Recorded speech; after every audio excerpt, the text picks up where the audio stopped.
Good morning, everyone.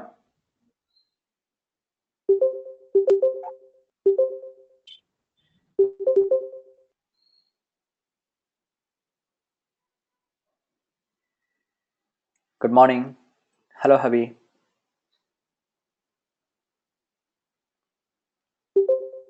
Hi, Ashna. Hi, Saloni. Good morning, Ekta. Hi, Manjunath. Good morning. Good morning, Harsh. Hello, Jignesh.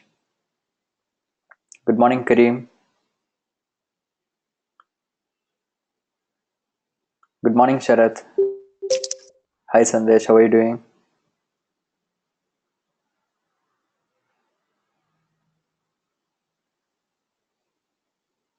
Hello, Shirisha. Good morning. Hi, Sneha. Good morning, Vikram. Hi, Lida.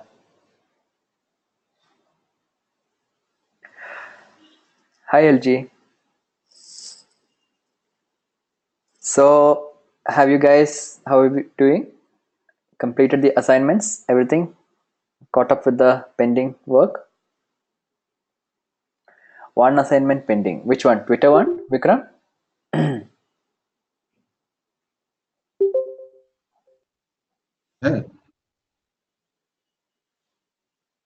Facebook one. Oh, okay. Twitter. Twitter. What we post is tweet. Very good. You completed the Twitter one. The structure is almost same, so it's okay. I just got access yesterday to a page. We'll complete it over the weekend. All right. Very nice. Still working on them. Completed this weekend. I didn't get any email from any of you. Last time you guys said you want to see how it is. I said if you email me any of your completed assignment, I can take a look at it and show you today. But didn't see anything. We'll complete this weekend. Jignesh, okay. LG, okay. Quiz was difficult. Oh, you got your feedback, Kareem. All right. Did you find the assignment useful, Kareem? Zakir, very good. Okay, we'll complete. Okay, so I think few of you have completed, many of you have started, and has to finish some portion here and there, right? I think that's the overall picture. We still have about, it's a pretty big batch. 9 people have to log in, I guess, even now. Mm, do you guys mind if I take 2 more minutes to start? Because I don't want to, fine. We were supposed to start at 9:45, right? Um, we were. My email, what I got said 10 o'clock. But we can always cut short the break a little bit today and compensate for that. Okay. Did you guys get an email saying 9:45 for today? Yeah, that's what I thought. I think I got at 10 o'clock. Hmm.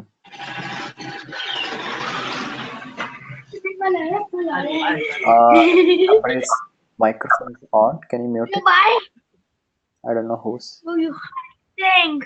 Renu, I think your microphone is on. Can you? Sorry. Yeah, that's okay. Yeah. Okay, I think we will start now. Rest of the people can catch up. They can join.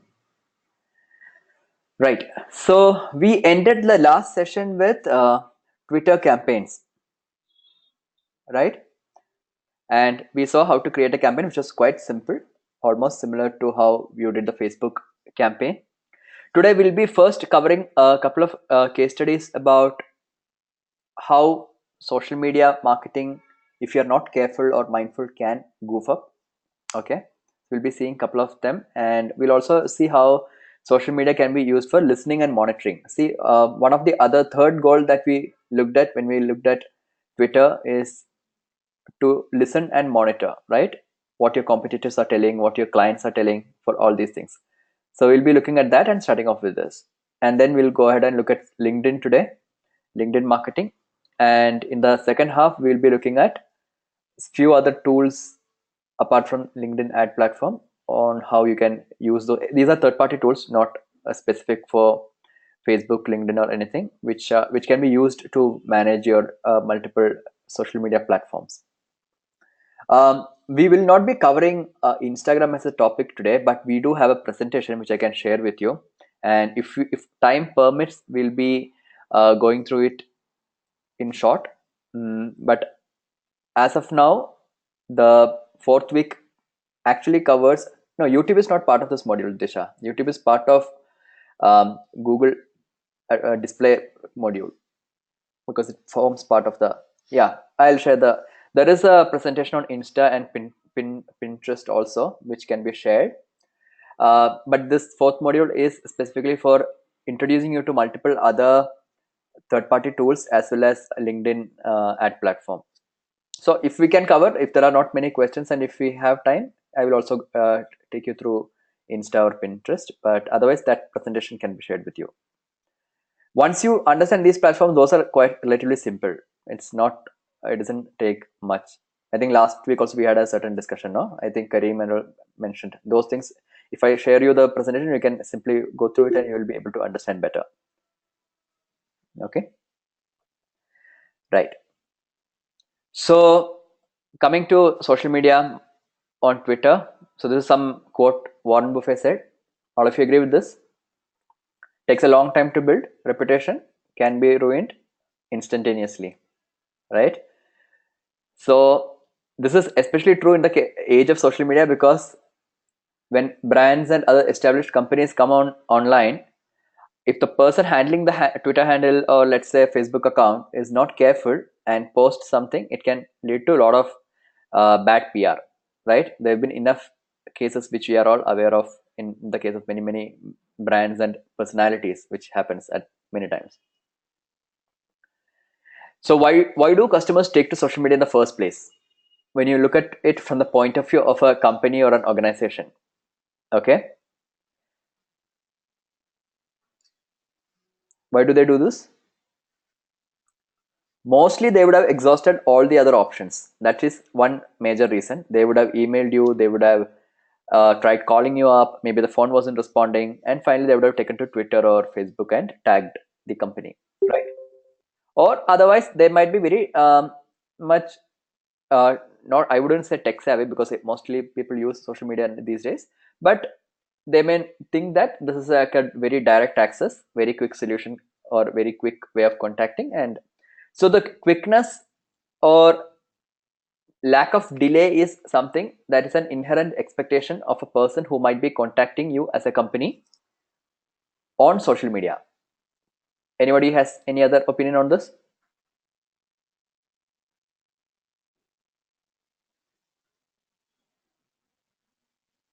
Any other reason you can think of why would somebody take to social media to contact a brand or a company?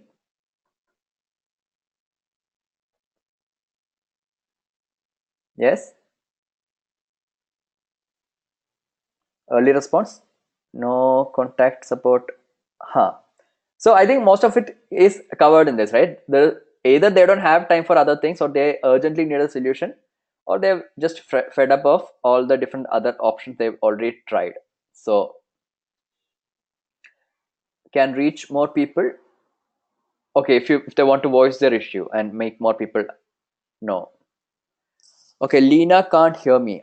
Is my voice audible to all of you others? Please please confirm. Okay, then 1 second, guys.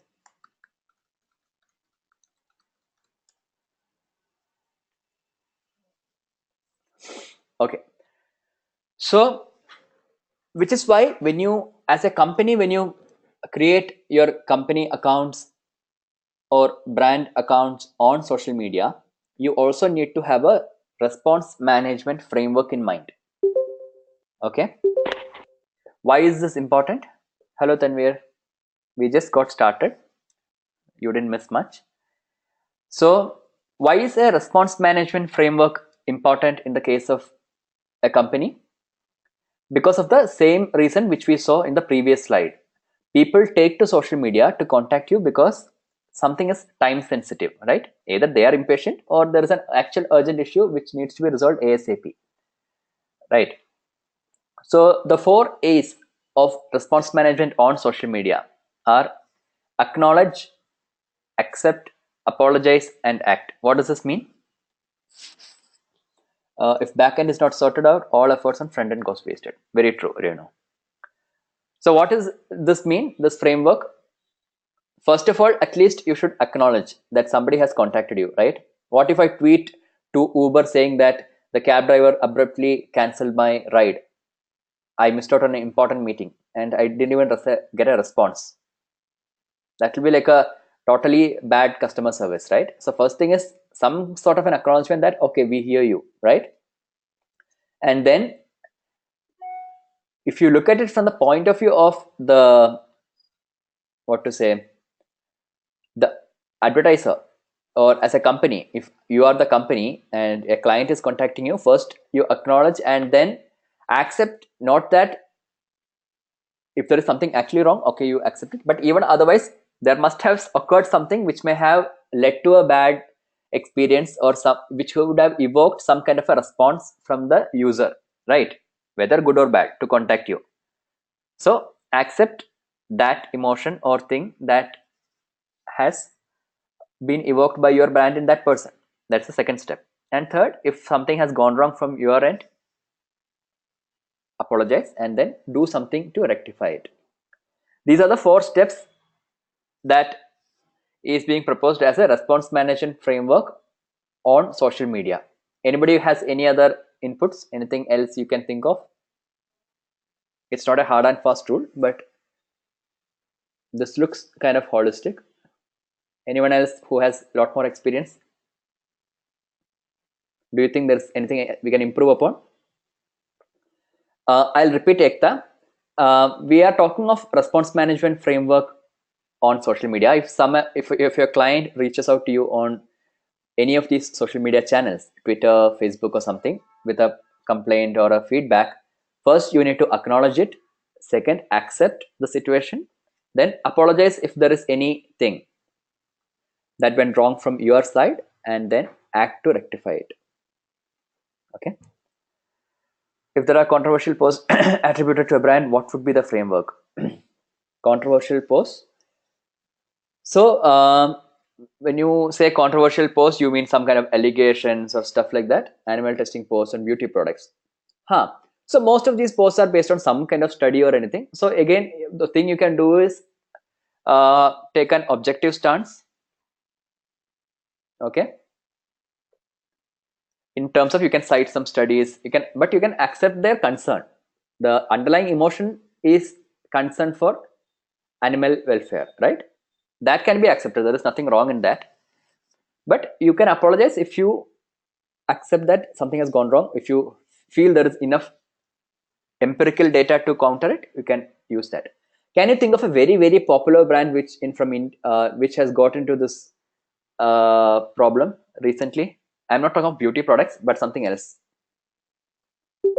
A brand which is a favorite of many of us from childhood.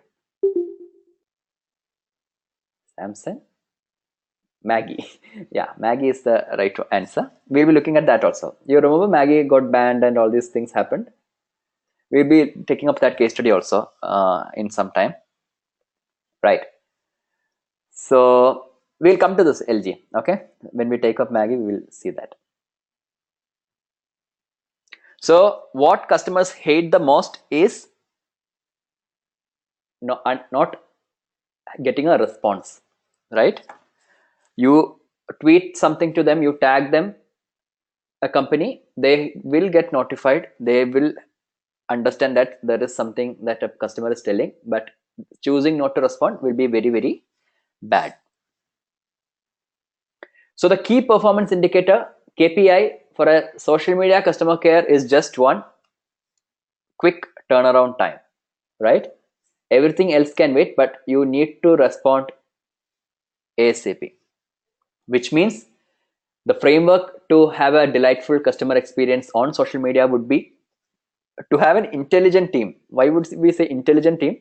Why not just any other social media team? because the scope for any kind of goof up or blunder is probability goes higher when you try to act in a instantaneous manner. So if you are not able to think on your feet, you might tweet or post something which you think is intelligent, but later will have to end up apologizing. Plus efficient tools. There are many tools which can be used to monitor and curate content and find out whom to respond to. So a good combination of both of these can also help with a quicker turnaround time, right? Which means a happy customer. That's right, Shirisha. Some tools which you can use as a company to uh, scale up customer responses is Freshdesk and Zendesk. We will not be looking at the tool in detail, these two right now, but these are the most popular ones. How many of you have heard of these, Freshdesk and Zendesk? In the case of Freshdesk, you also have an option for a free trial version. Maybe some of you can create a free trial account and see. Basically, what they do is they will offer, once you create an account with any of these, they will offer a platform where you will get a phone number for people to contact, a chat support, and all these things. So you will also have an internal ticketing system in place. When I say ticketing system, it means those of you who have worked in companies where you have some kind of customer care would be able to understand this. If a person writes into me email to my company, it gets logged in the internal system as a ticket, and it can be routed to the appropriate team. So if it's a sales related query, it may get routed to a sales team who will take it up, and once they resolve the issue or follow up, the ticket will be resolved. So all these facilities for ticketing and chat support, phone support, all these options will be available when you use these kind of platforms. So basically it's like you don't have to build from scratch any kind of CRM or anything. You can use this. Okay. So if you wish to, you can check out Freshdesk trial version to understand this better. Right? Anybody has any other tools which they have used in their companies for customer relationship management, CRM? Apart from these, there are many actually these days. Salesforce, yeah, very popular. Again, that is also a premium one. You need to get a license. Yeah. So why I chose these two is because Freshdesk also has a trial option. So if anybody wants to get a hang of it, you can try it out. Now, the other thing about having the response framework is, as a company, you need to have a clearly defined team roles. Okay. Because social media management or social media customer care is not a typical 9 to 5 job. It needs all round attention. Imagine somebody traveling by Uber or Ola in the night and they have an unpleasant experience. They tweet it or write something on Facebook. You can't wait till next day morning 10 o'clock to respond to it, right? If there is something urgent, you need to act urgently or respond urgently. So when it comes to managing your brand and customers on social media, you need to have a team in place which can take care of even the weekends as well as the night time. So you need to have a weekend customer care and a night shift team who can manage this. All of you agree with this?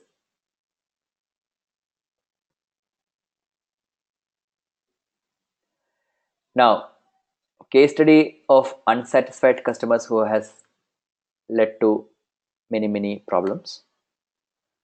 How many of you can read this? Is it, or is it readable, or should I read it out?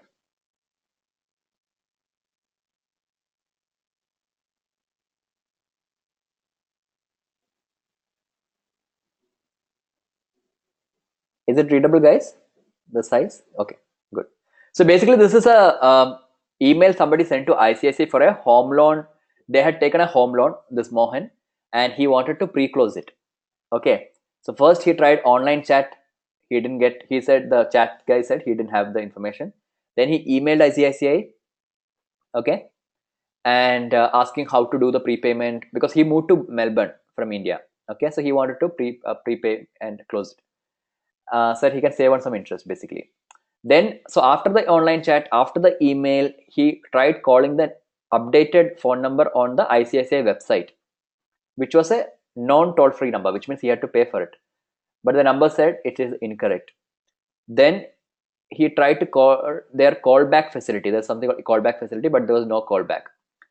Now, fed up with all these things, what he did, he has posted this somewhere else, okay?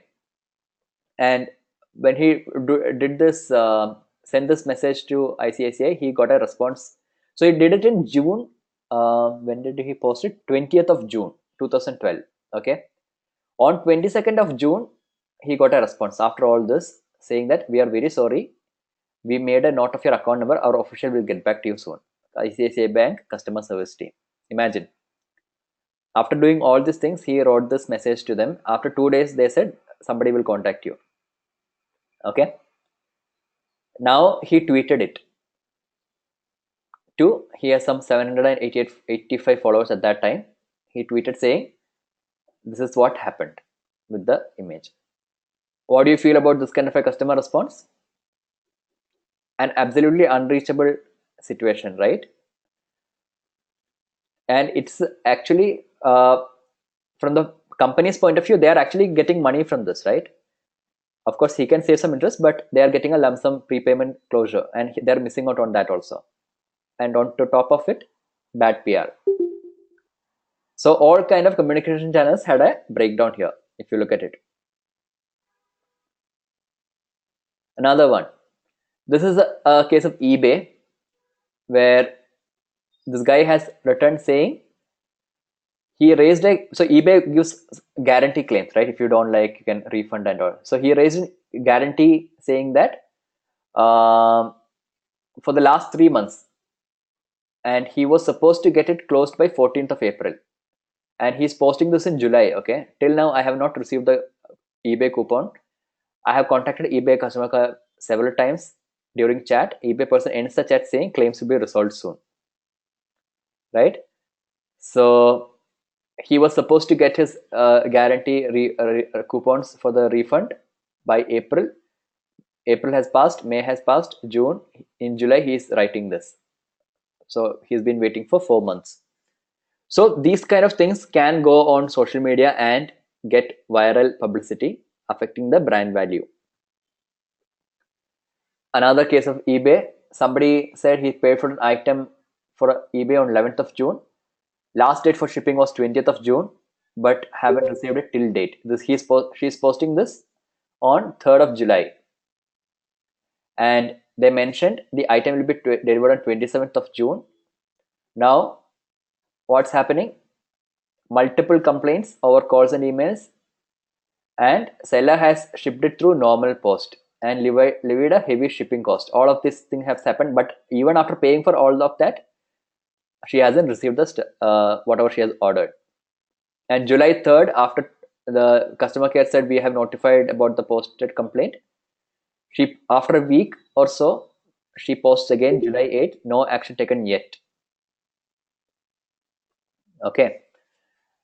I think most of us would have experienced some sort of this kind of a customer care from many different brands or companies, because even this just goes on to establish that getting a really good customer experience is kind of a rarity, right?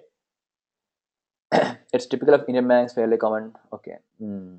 Okay, you have also done that. In my other weekday batch also, people have said similar experiences. This is a very funny case study. Okay, how many of you have heard of United Airlines in US? You have? Are they famous for their good customer care or bad customer care? Bad, right? So if you Google them, you will see that recently they have been in the news for getting their flight overbooked, which was not a customer's problem. And when the booked customer got in, they dragged him out. All these things keep happening with them. So this is one which happened little before this. In this case, what happened is they mishandled their guitar, which somebody was carrying, and the guitar broke. Okay. Now this frustrated guy who he created a song out of it saying United Breaks Guitar. You can check it out after the session. It's a funny song. And he chronicles how the airline mishandled it, and then when he complained, nothing happened, and all these things. And you won't believe this guy's YouTube video got more than 15 million views. And it led to a 10% stock price dip for the airlines within 4 days of posting the video. Means about $180 million in value for stakeholders. So the Times linked that video to be one of the reasons for the sudden dip in stock price. And he didn't stop there. He went on and wrote a book, and he became a public speaker on customer relations. Imagine. So this can be like your customer care goals in case you have a bad customer experience, how to turn it around to your advantage. So you can check this out later. But this is, we are talking from his point of view, but imagine the case of a plight of a brand if they end up like this. For United, they have enough money and other things, they can keep going. But for an upcoming brand or a new brand, this would be like a death knell on their thing, right? If it goes on this kind of a scale.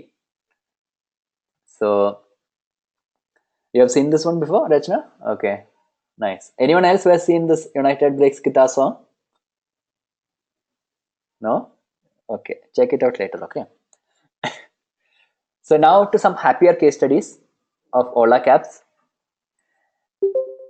So this is something that happened, a typical case which many of us have experienced. This person booked the Ola cab. Basically, she wanted to take her kid to a birthday party or something, and a couple of drivers canceled the cab and they missed out on the party, basically. Okay. So they posted saying, Ola cabs spoiled the party today. They were not reliable. We'll have a detailed review tomorrow. So it was like a warning. Okay. So the Ola cabs replied very promptly saying, oh, we regret the inconvenience. Please share your CRN and other things. We'll set things right. So she shared the CRN and said, but you can't do any damage control. We had a very awful experience. What do you think Ola would have done after this? I already gave you a clue. It's a happy case study. So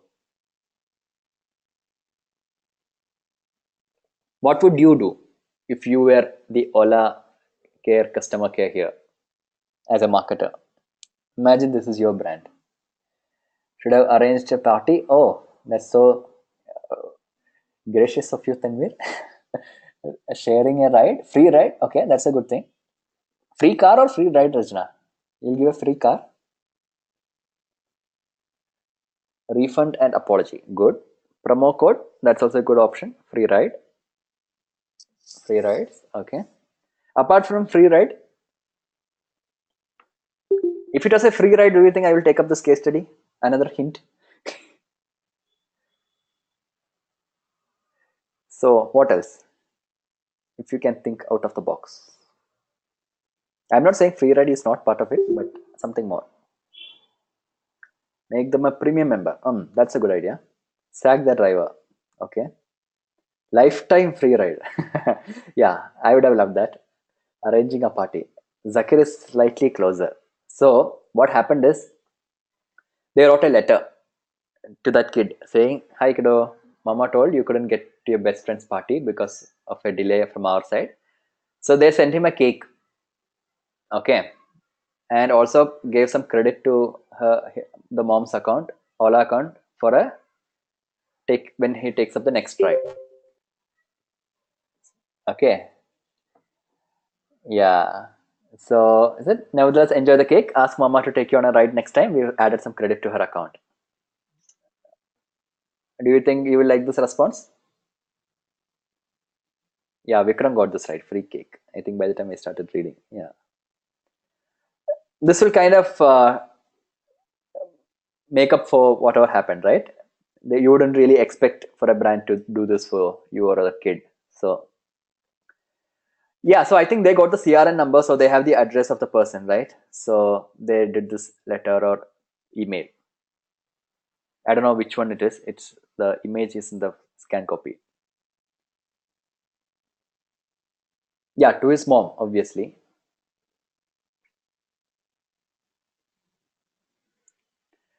Okay. Now coming to Maggie. So what happened to Maggie? Can anyone recall?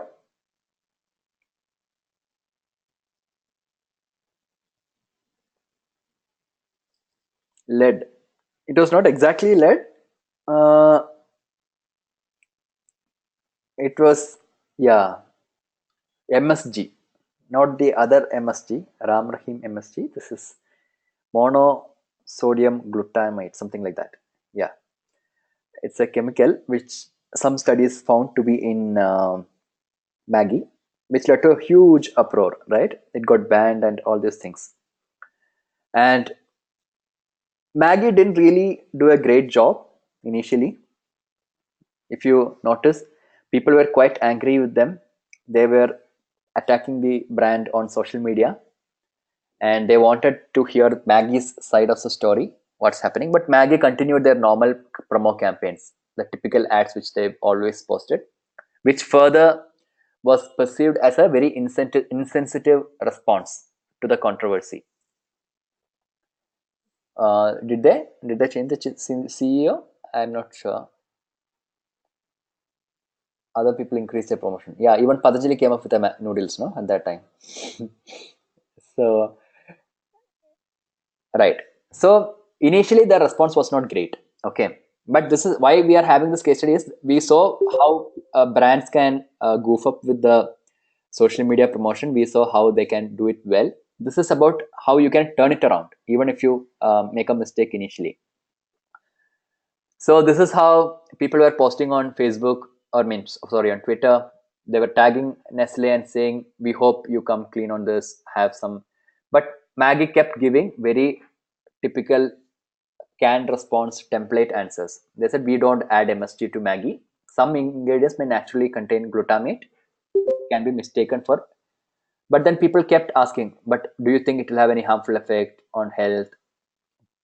So they said glutamate is safe to consume. They gave some studies link and all these things, okay, which was not connecting with the customers concerns about their health. Then people kept asking, please keep us posted on this, is it safe to consume, what are you saying, and all these things. So people were genuinely wanted to know, they wanted Maggie to confirm whether it's actually healthy or not, okay. But Maggie stopped responding, and they kept giving all the same typical answers, so which went downhill. So people started making fun of Maggie. All these memes started coming. You know the other MSG, right? Not the chemical. The so these kind of memes started coming. So for those of you who don't know, he is a popular guru in North India. I don't know if he is a following in South, but he was into a lot of controversy around same time. And so again, see this people came up with these kind of meme, and again Maggie's response is, we don't add MSG to Maggie noodles. Some ingredients may naturally have, which can be, so it's like a copy paste job, right? The same answer they are copy pasting to anything which where they are being tagged. So it was not perceived to be well.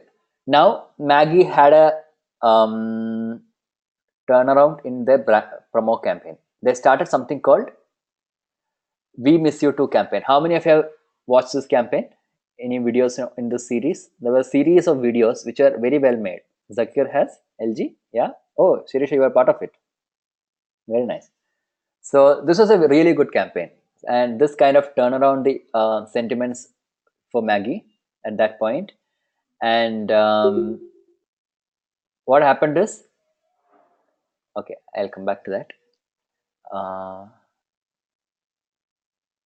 So if you can look at this page, this was also kind of cited as a good guide of storytelling in digital age by various companies. So if you can watch one video out of this, go to that page. You have all the videos there, but just watch one. It's only about 40 seconds or 50 seconds. I think there's a sound lag if I play. That's why I'm not playing. Just ping in the group chat when you're done.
Done?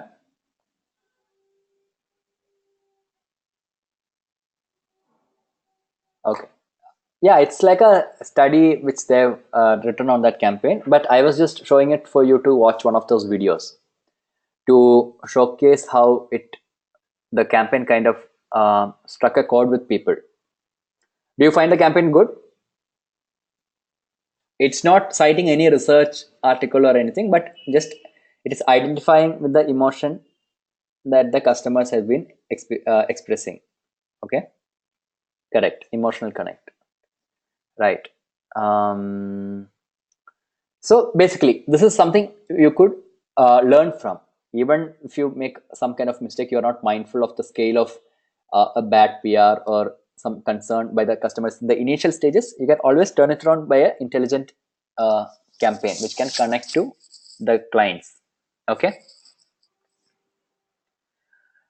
Now, when people want to listen to customer sentiment and respond, there are many tools available which can automate this. You can give keywords and then you can identify the tweets which has your mention and all these things.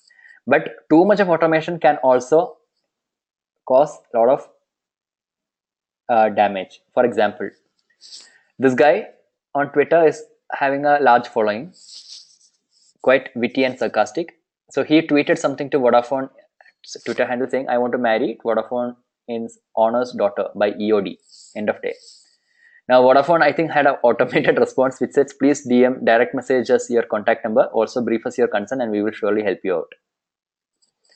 So something actually happened. So this is the perils of automation. If you randomly go about automating all the responses. So somebody said they liked the pan pizza they ordered from Domino's. Best pan pizza ever. Keep up the good work. Domino's Pizza replied saying, "So sorry about that.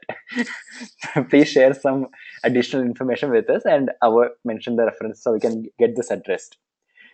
So that is even more awful, right? So these are so you're just assuming that any feedback on your brand will be a bad feedback, right? So you're apologizing for a good pizza, best pizza they had, and they'll address it. So these are stuff which you need to be mindful of. Okay, it's good to use the tools to automate, but understand that people can also sometimes appreciate you, not always put you down on social media. So if you have all automated responses saying apologizing, it can come up like this in the end. So, and these are coming from well established brands. Okay, we are not talking about some local business doing this. It's coming from big brands who we assume will have a good team. So, so one thing we can keep in mind is that mistakes can happen on social media, but let us also learn from what others have done and try to avoid it when we do our campaigns, right? Which is why it's all the more important of what we discussed earlier to have an intelligent team who knows what to do. How to do automation. So we'll be looking at certain tools and other things, Ekta. Okay. So we are not going to too much of automation in this module as such because there's already a lot we are covering, and we'll be introducing you tools where you can integrate different platforms. Okay. So that when you post on one platform, you can have it simultaneously on different things and all. Automation as such, we are not covering here. There will be tools where you can enter phrases. So in this case, I think what maybe Vodafone did is they would have used some tool where anything where somebody tags their Twitter handle, they would have sent this kind of a message automatically. Okay, which again is not a good idea if you look at it, because you never know why would somebody tag your handle. There can be people who do this kind of stuff also, right? And that will make good case studies like this, right? So can we move ahead? Twitter lists we have covered last time. Do you remember? I showed you. You can create a list. So let's do one thing, Ekta. We will take it. I'm having a session in the end of this after break where we'll be looking at all the tools. So once we cover the regular tools, if there is time, I will suggest some more tools for automation, or else we can email you another list. Okay. Otherwise, we will not cover the. It will go on a tangent. That's why I'm not going into that area. Okay. Thank you. even as an employee, one needs to be careful. There's a recent example of a senior auxiliary employee putting the agency in a spot with a Facebook post. Huh. That's why many times people, when they work for big companies, many companies also ask their social media accounts to be monitored or need prior approval before they post something, especially journalists and other people also these days. So that's also there. And Twitter list, did I cover Twitter list last time? How to create a list on Twitter?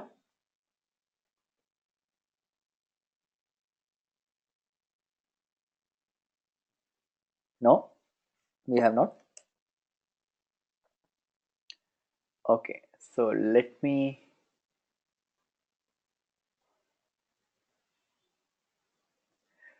So on Twitter, we can create something called lists. Okay, let me just zoom a bit. You see this list? Can you all log into your Twitter account?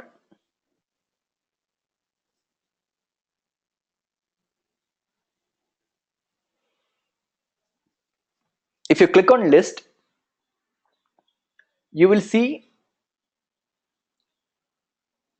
a list of lists basically, which you have created or you're part of.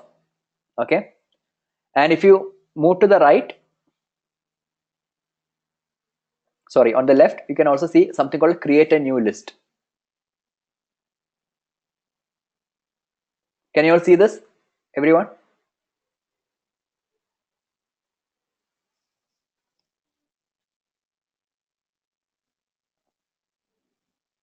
Nobody can see this?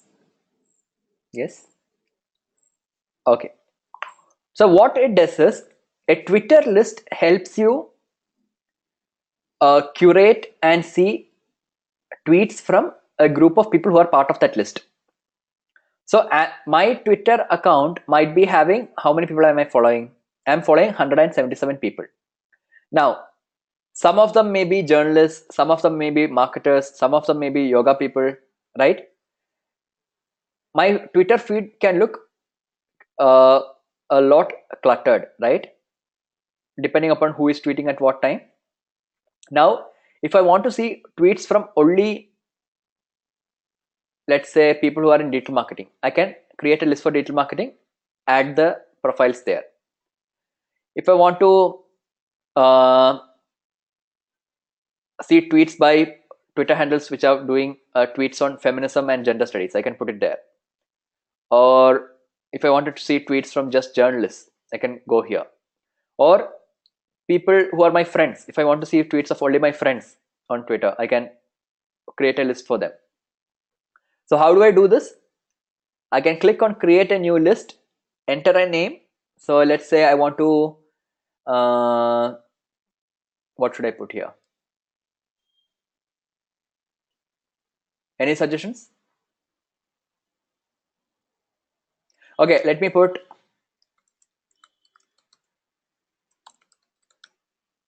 okay, all of you. If I want, I can put a description. I can save this list created. Now, once the Saturday batch, Digital Vidya students, can you give me your Twitter handle? Let me just show you how to put this.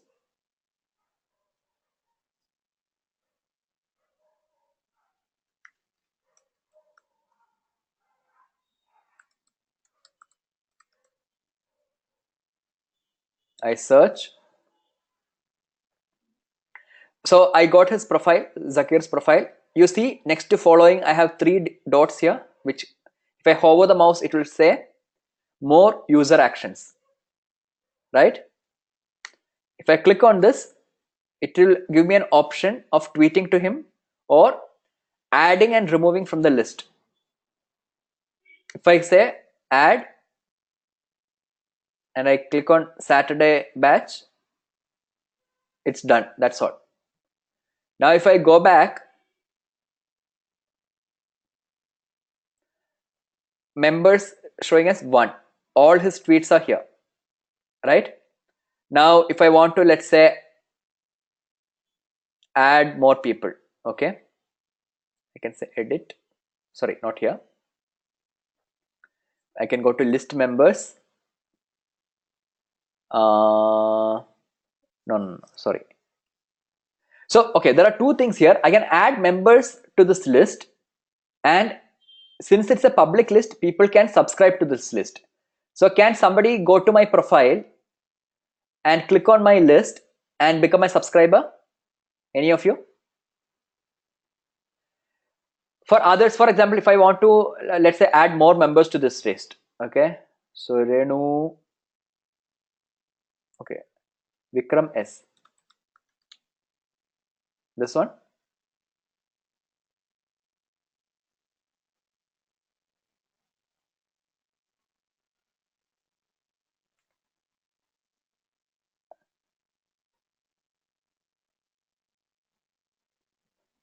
See, I added Vikram. So I'm just randomly adding 2-3 people to show you how this will be.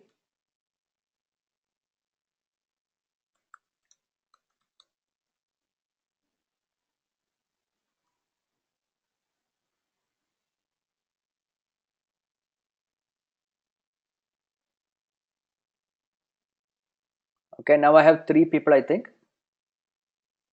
I'll just put one more.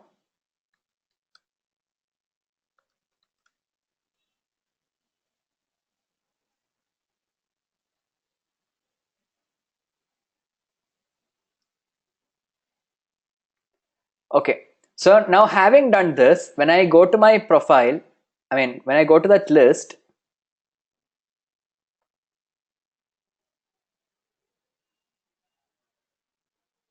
you see this? I can just go to the Saturday batch DV student list and I'll be seeing tweets only from all of you, whoever is part of the list.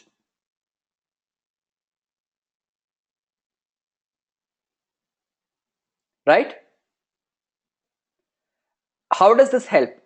Can somebody tell me?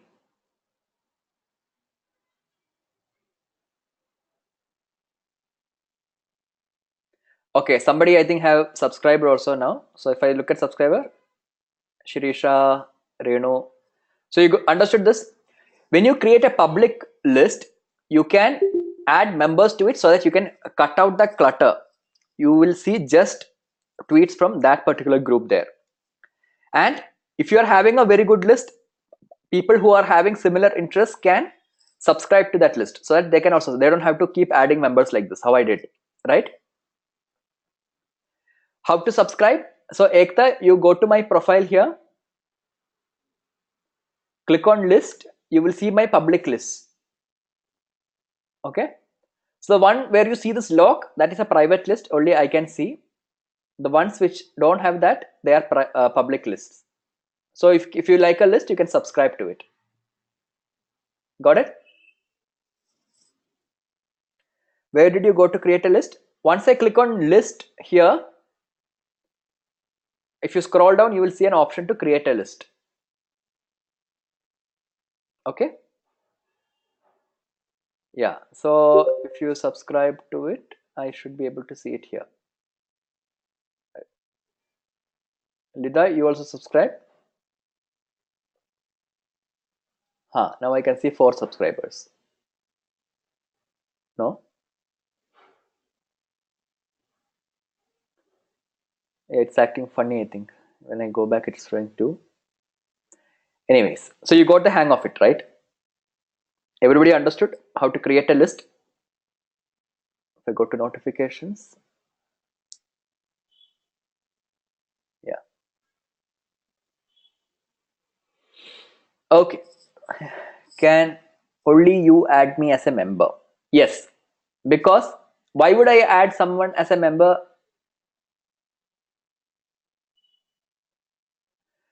You don't have to be following. No, that's the good thing. So you can choose not to follow a person and simply add them to a list. That is possible.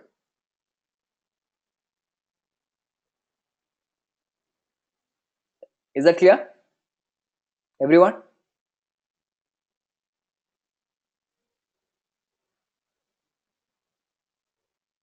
Right. So Twitter list is done.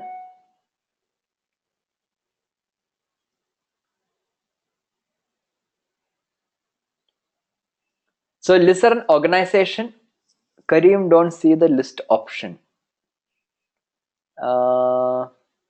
Yes, you can do it. Yes, it could be, but can others see a list option? Anybody who has a new account? I don't think it is limited by a new account.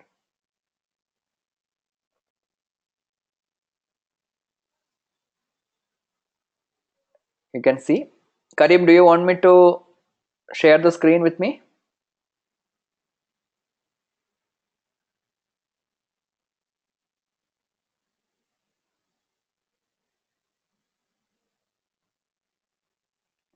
So I've sent Kareem a request to share his screen. Let's look at it.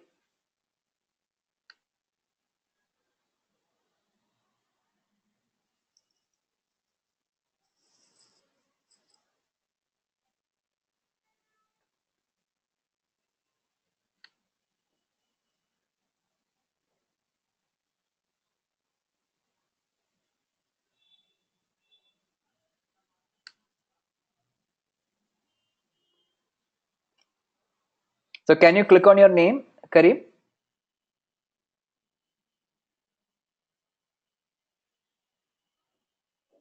See, list.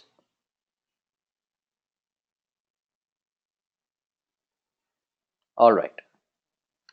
So basically you won't see it on the home tab, you will see it on your profile tab. Okay,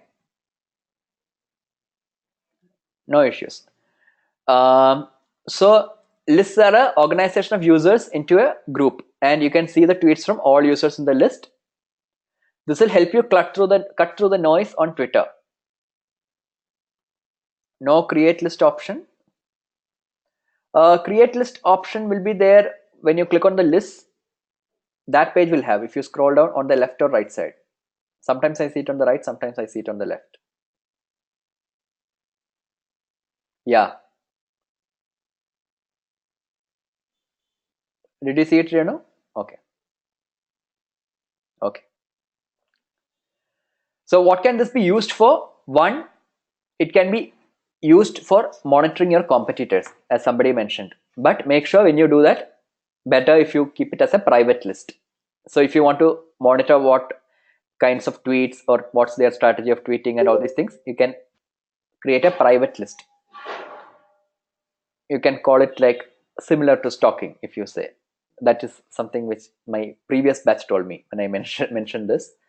You can also follow influencers. Okay, there will be experts on some topics, some industry verticals and all. You can create a list of such influencers or experts in a particular field. For example, if you are very keen on social media, you can create a list of social media experts. If they are active on Twitter, you can put their Twitter handles as members of that list. So that if you want to read up on tweets related to social media, you can do that from that list without getting diverted into other tweets. Okay, other topics. You can also list people who tweet with specific industry hashtags. You remember last time around I showed you one hashtag, Sanskrit Appreciation Hour, one lady from London who is holding it. So similarly, sometimes we have industry specific hashtags which can people might be like different companies might use, like how I used hashtag DVChat. For companies can come up with hashtags specific for their brands or industries, so you can use that at times. Okay, or let's say recently the Delhi smog happened, many people started tweeting with Delhi smog, right, hashtag. So you can use these kind of things also to create a list. And finally, you can also shortlist future potential business partners before you actually connect with them. So if you are looking out for collaborations with other companies or something, if you want to take a while to sit back and monitor what is their approach to business and what they are tweeting about, what are their thoughts as a company, you can create a private list of these people and monitor them before you take a call on it. Is this clear? How to use the Twitter list? So basically it's listening and monitoring purpose, this list. Okay.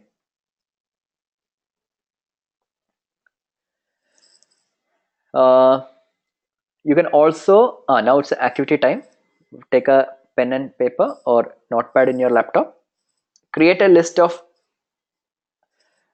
your competitors, up to 5 or maybe more if you want, and create a list which is private. Quick, I don't think this will need much time. 2 minutes. Can you all do this? Yes, let me know once you complete on the group chat. Private meaning when you create a list, you have an option to check, put a tick mark to make it a public list or a private list. You can choose between two options, right? So private list means nobody else can see. Like how you saw when you visited my profile, when you clicked on list, you saw my public list. You wouldn't see my private list. So only you can see that list, not a third party.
Is it done, guys?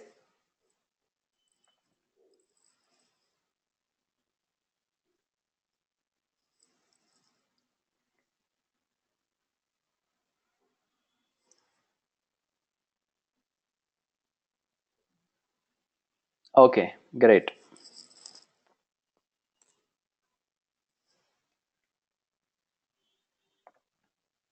So let's come back. Then we have Twitter analytics, which I briefly showed you before I closed the last session. I'll show you in detail now.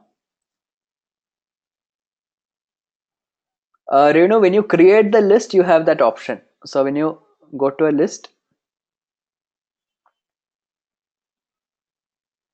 you see this public and private. Public anyone can follow, private only you can access.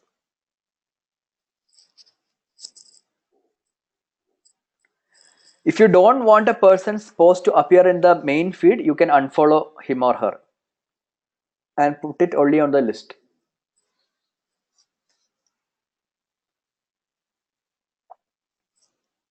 Okay.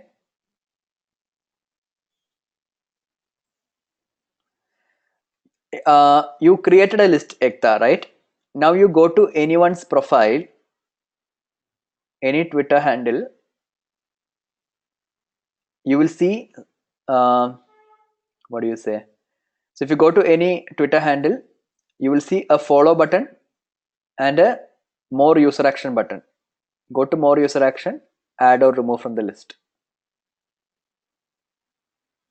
Okay.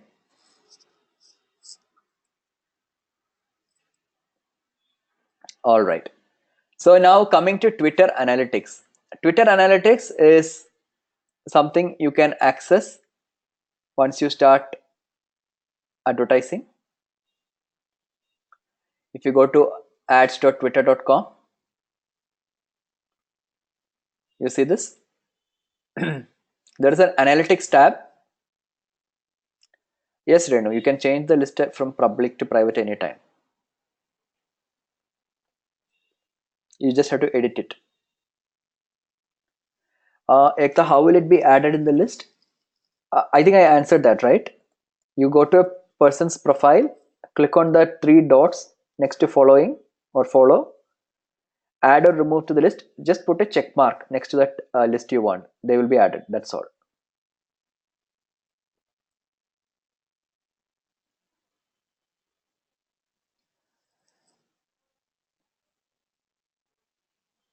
Is it clear, how a person is added? Sorry, Ekta.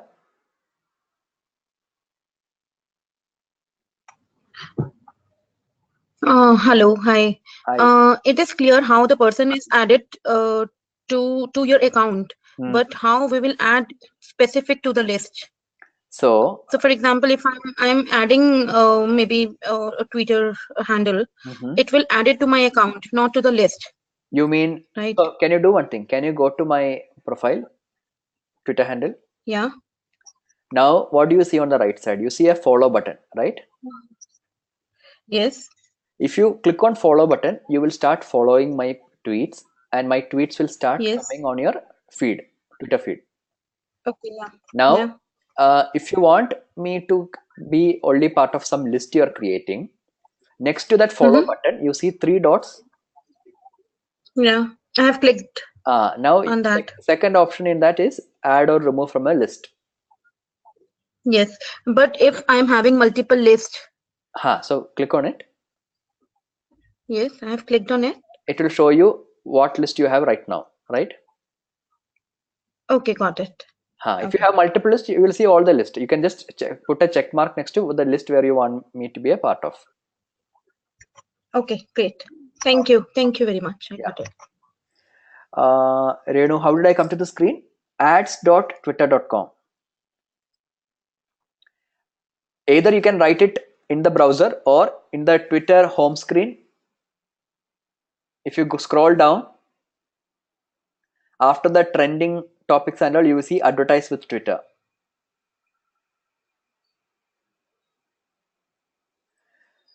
Renu, we can add to the list only if you are following. No, not necessarily. So even if I don't follow somebody, I can add them to a list. So you can reduce the clutter in the main feed. Okay, so advertise with Twitter. If you go, you will come to the ads manager. Now in the ads manager, you will have 4 tabs on top. One is Twitter analytics. See this?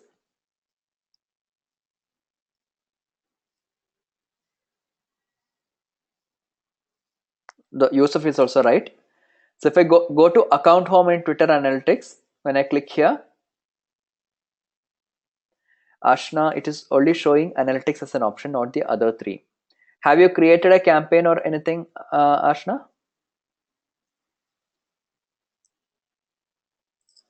So just try creating and see if it is coming after that. Maybe right now there are no creatives here. So these are tweets. Basically, these are tweets, cards, and other things which you have created. So if you have, or we can take it up after this. Okay, specific issues. If I go into right now, it will not be able to cover the topic. That's why. So if there's any other issue, you also email me after session because there's a lot of topics to cover today. Okay. But anyway, we are covering analytics. You are able to see analytics.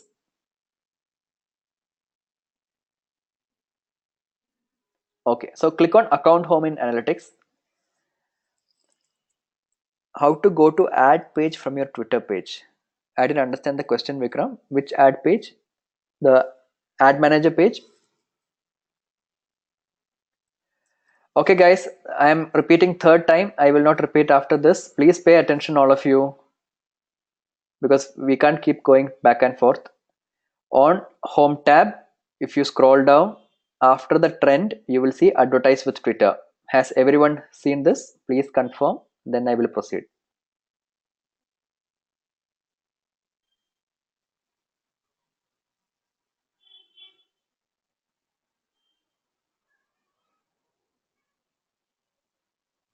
Yes, so for some people it could be on the right side depending upon the screen.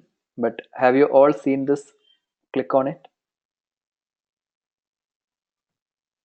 And then we go to ads manager, which is ads.twitter.com. If you see here. Here you can see a tab called analytics. If you click on it, you see a drop down called account home, tweet activity, other things. Go to account home, and if you have been tweeting or something, you will see. So this is December 2nd. Yesterday I didn't tweet, which is why it's saying you haven't tweeted this month. If I go to November, it will show me the highlights of my Twitter account, which has been the top tweet, one which earned maximum impressions. Then I think this was our DV chat, so Saloni's tweet, which got 8 engagements. Engagement here means something like reply, all these things. That is coming as the top mention. Top media tweet. Okay, so this is something which had a GIF image. So when you have tweets with some kind of a media, that among those tweets, which one is the best? And on the right side, it also gives me a summary for the last month, how many tweets I made, how many profile visits I received, how many new followers, how many mentions, and how many impressions for all the tweets I have done, the 20 tweets. Is this clear?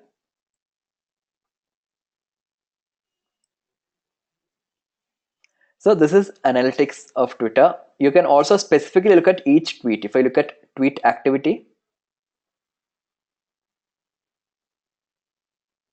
it will show me overall how many impressions I got per day. So this will give a breakdown of each tweet. Okay.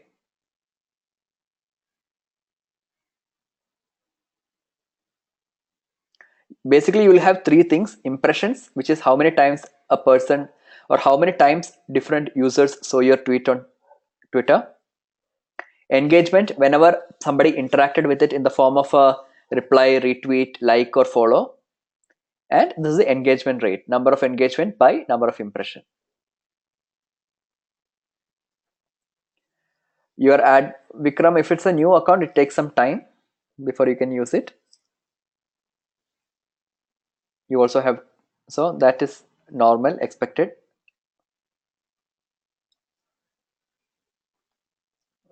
Clear, guys? This is, you can, so in here you can also see the top tweets which you saw earlier. So this will be in a descending order, basically, not exactly chronologically. The other one was chronologically. Here I'll see just the tweets and replies. Okay. And here I will see the promoted tweets. Anything which I made to promote, those things will be here. Okay.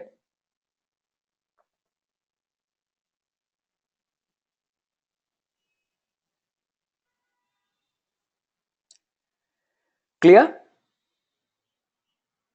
Then there is something called audience insight. But audience insight right now may not be very useful for you unless you are doing it for a US geography, because this data is specific to US audience.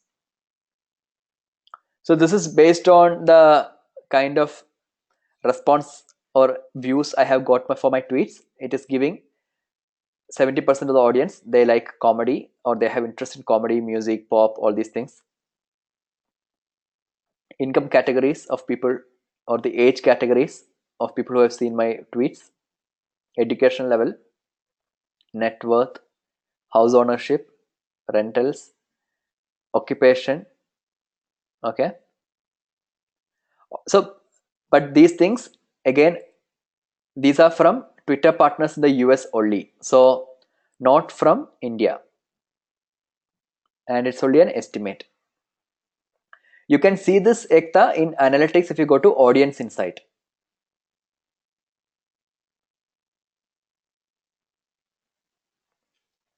Sharath, can we see who has seen our tweet? No, that you cannot. Okay. Video activity. This is a beta feature. Basically, if you have published any videos during this time, it will show you how many views you have received and everything. I have not done anything, so it is blank for me. Okay. And remember the events which we covered last time around? Major events, you can create promo campaigns. Here you can see the data with regard to around different activities or events. For example, Martin Luther King Jr. Day, there were about 2.1 million tweets reaching 18 million people and 165 million impressions during that time.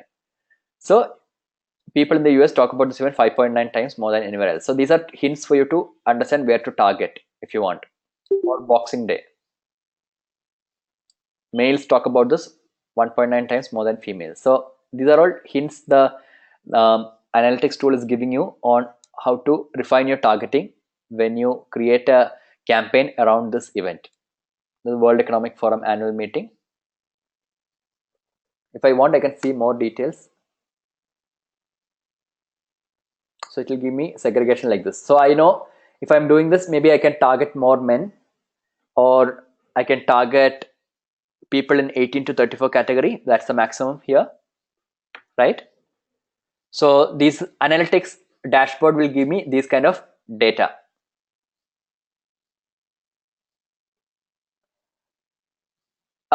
So Karim, you may not, so as a company, if you're creating, let's say, so in World Economic Forum, I'm just taking one example, there is something called the Young Global Leader Program, right? Where young global leaders are taken from different countries. So if you can create some kind of a tweet or content around that and link it to your company, and then we have seen case studies of how people can leverage topical content, right? This is about that. Amul comes up with campaigns for each and every topical thing, right? So if you are able to create a Twitter strategy around these events which are having such a huge reach, imagine if Cornetto can create a ad campaign about Pluto, we can do anything, right?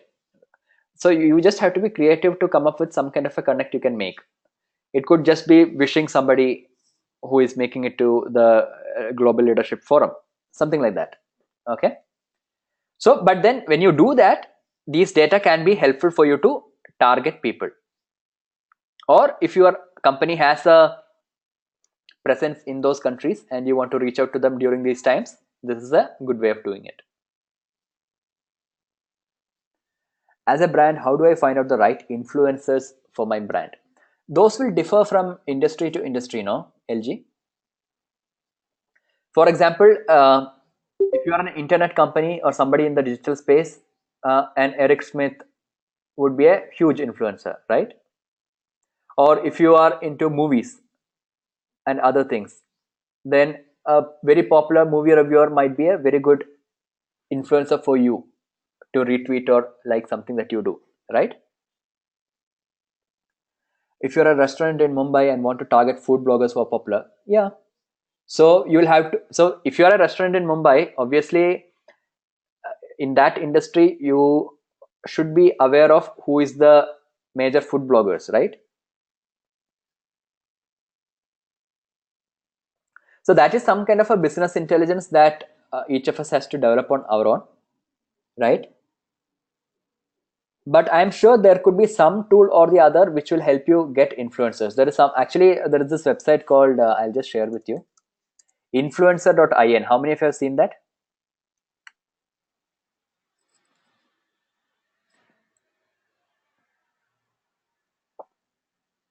So good you asked that question. I just got reminded of this.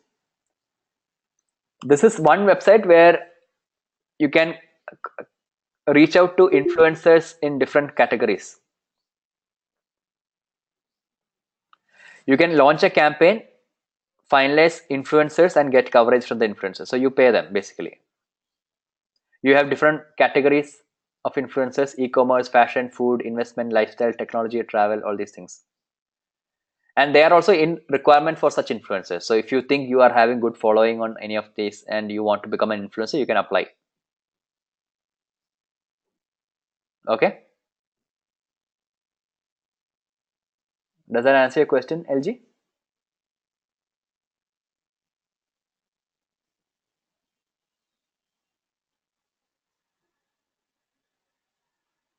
Okay, great.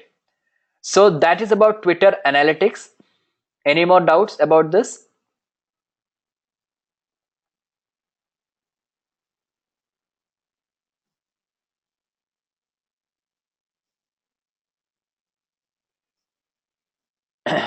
Okay, now quickly through some tools which you can use. There is a tool called Tweetyed. Okay, this is an external tool. You can check out the website, Google it. Basically what it does is, once you authorize this particular site to access your Twitter profile, it will analyze all the tweets that you have tweeted and comes up with this kind of a report which will say what is the best timing for you to tweet. So I'll just show you the Tweetyed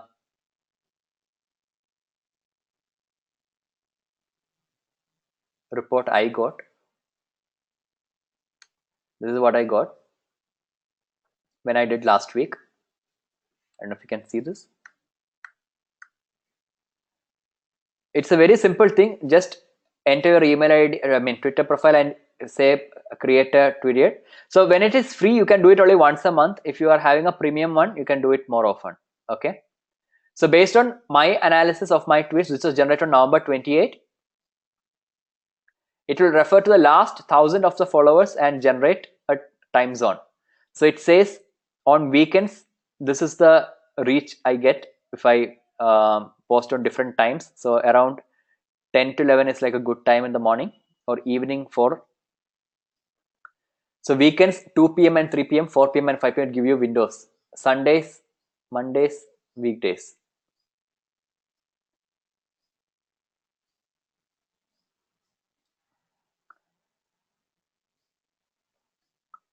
Insta. So Ashna, let's not go into Insta now, mainly because we are slightly lagging behind on time. So we will take it up if there is a time after this, or you can always contact me after the via email. So I don't want to deviate from the topic at this point. That is why I'm not going into that. But there is no similar list as such on Insta. Short answer. This analysis is based on the tweet that I have got for my post. These is based on the tweets I have made or from this Twitter handle. Okay.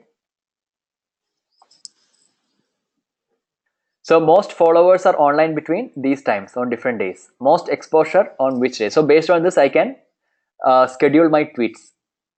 If I want to see hourly graphs, I can see on weekends. This is how it is. Sunday, Monday. Okay. I can see replies.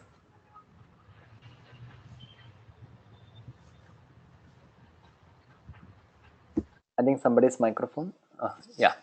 So in the replies graph, I can see the last 600 tweets where my Twitter handle was mentioned. So very few here, some 39 replies. Apart from that, here 24. So mostly my Twitter account is not so active, so these are lesser. But if you are having a very active Twitter account, you can see a better graph.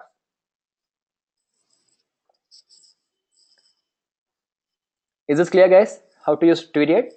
So once you start tweeting, you can use this. This analyzes the time of the tweet. So it will tell you what tweet, when, which timing. So that's it's mostly a time-oriented tool. That's why it's called tweet and period, right? Tweetyed it's called. So what time can get you most exposure for your tweet, and what time your followers are more online majorly. So everything is around the time. Okay, clear? Any doubts?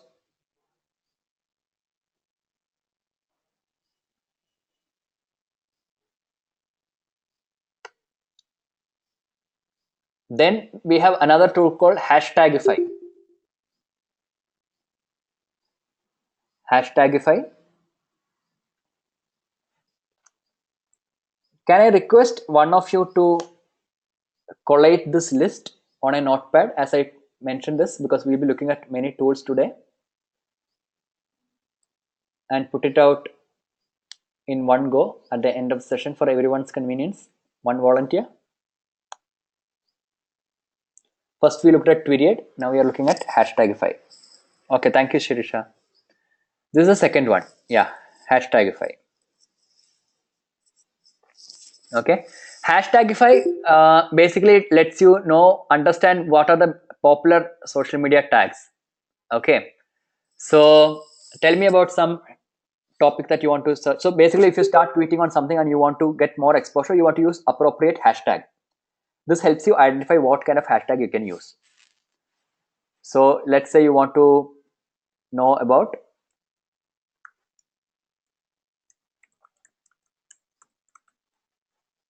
if I write social media, it will say popularity very high, recent popularity, monthly trend. There's a slight dip this month. It's only started. Related hashtags, it will give me social media marketing, SEO, SMM, digital marketing, Facebook, Twitter, all these things. Tell me some other hashtag you want to check for ideas.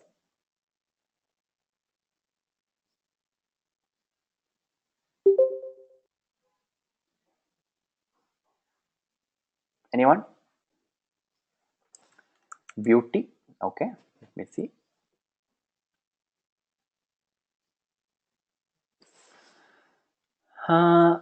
Fashion, makeup, skincare, hair, love, skin, style, all these are related ones.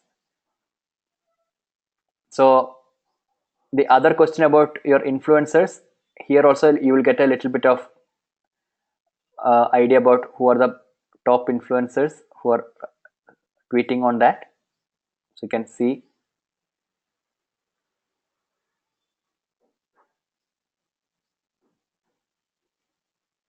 Okay.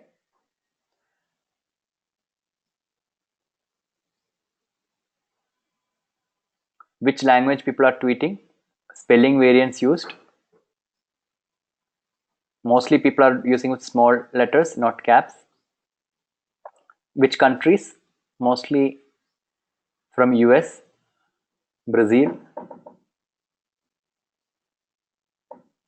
and tweet wall, which is basically a collection of tweets on this topic. Okay. So this is what this particular tool is for, Hashtagify. Do influencers exist in Malaysia? They must be. Malaysia is also an upcoming digital marketing hub, no?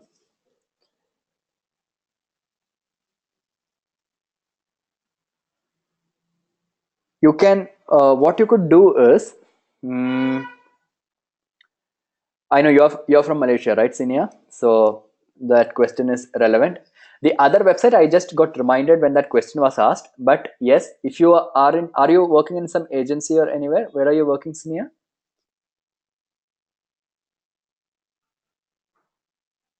In a bank.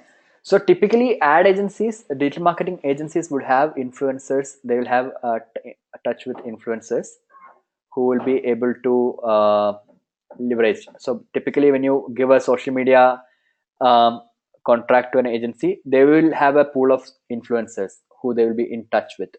But let me just check on with my friends or somebody if I can get some leads on influencers in Malaysia, some resource or something. I'll share with you. They are not exactly like brand ambassadors, Sharath. They are people who are having a lot of followers. Okay.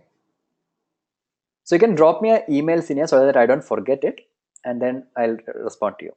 Okay. All right. So Hashtagify is clear to everyone? Right. Give me a minute, guys. 1 minute. Just hold on.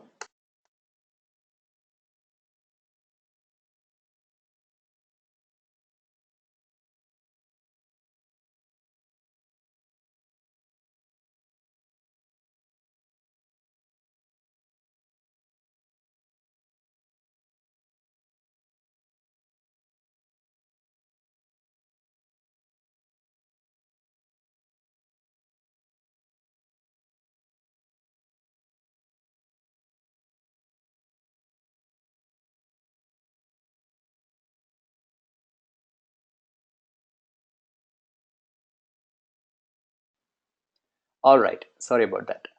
So that's about Hashtagify. The third one is Crowdfire. So this is something you can use. So I already created one account. So it is, can you go to Crowdfire, web.crowdfireapp.com?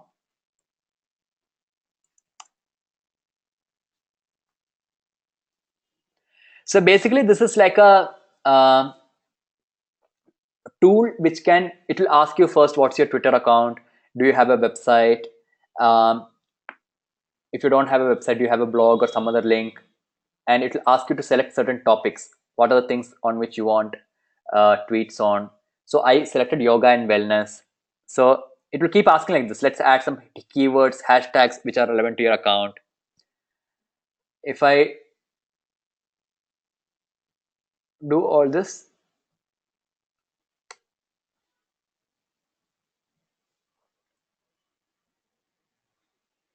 it will give you suggestions based on the topics that you select. It will give you suggestions on how to manage your account. If you mention something like beauty, for example, it will start hunting for tweets which can become popular or gets retweeted more, and you can choose to do that. So if you notice here, it is now asking me to unfollow these accounts. Why? Non-followers are people you follow that don't follow you back. So this you see many times, right? Very often you might see that suddenly new accounts start following you on Twitter, but if you don't follow them back, they drop you and don't follow you after a couple of days. This happens very often on Twitter. So these kind of tools help you understand which are the accounts which you follow but are not following you back. Is that clear?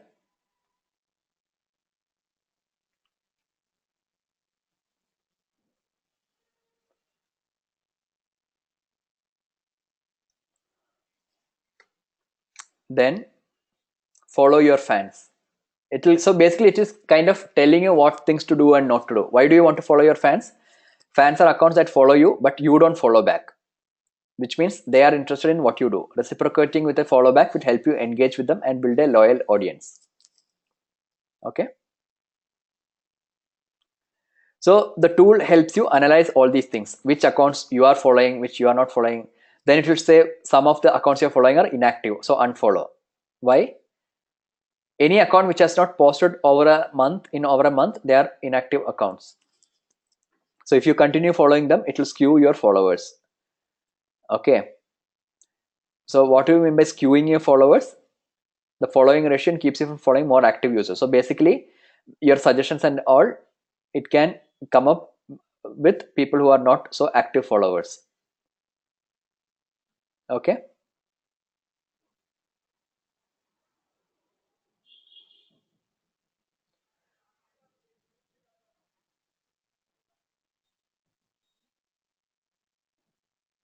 right? Is this clear, guys? Crowdfire app. So these are useful once you start using your account more actively, Twitter account. Okay, and you start following people start following you. After that point, this will kind of help you, especially when you in your company account, when you have a lot of followers and all.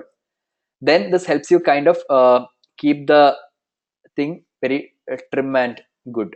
Okay, the follower list.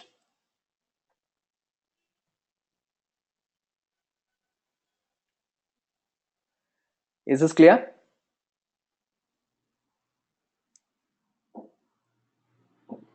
Okay, so basically it's used to grow your Twitter following. I hope you did the Twitter assignment last time. We will take a break now. Okay, and we will come back. So please complete it this week, Ekta, after session. We will meet at 12 o'clock. Is that fine, everyone? Today's session might get overshot by 15 to 20 minutes. So please bear with me. If you want to eat something, have it during this time. Okay. We'll be looking at LinkedIn after the break, LinkedIn ads and marketing. And we'll also be looking at certain social media tools after that. This is our agenda for after break. Okay, so see you in 30 minutes. Can we finish session at 2 today? That's what I'm hoping for. Okay, so LinkedIn is kind of very simple. Even the ad platform is quite simple, so we won't take much time. So we will complete it by that.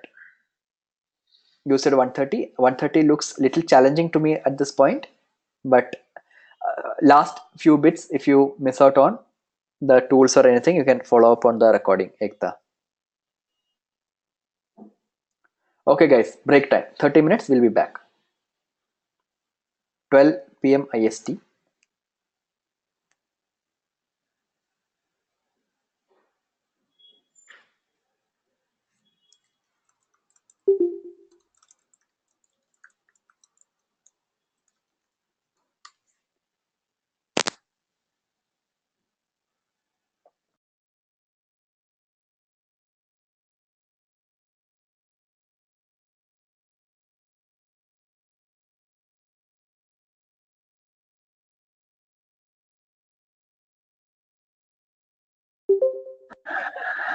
Welcome back, guys. Can we start?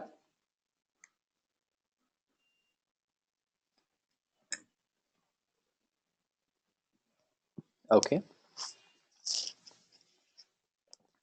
So we have completed with link, Twitter, and we are moving on to LinkedIn and few other social media marketing tools. How many of you have an active profile on Twitter? LinkedIn. Anyone who doesn't have a profile on LinkedIn account?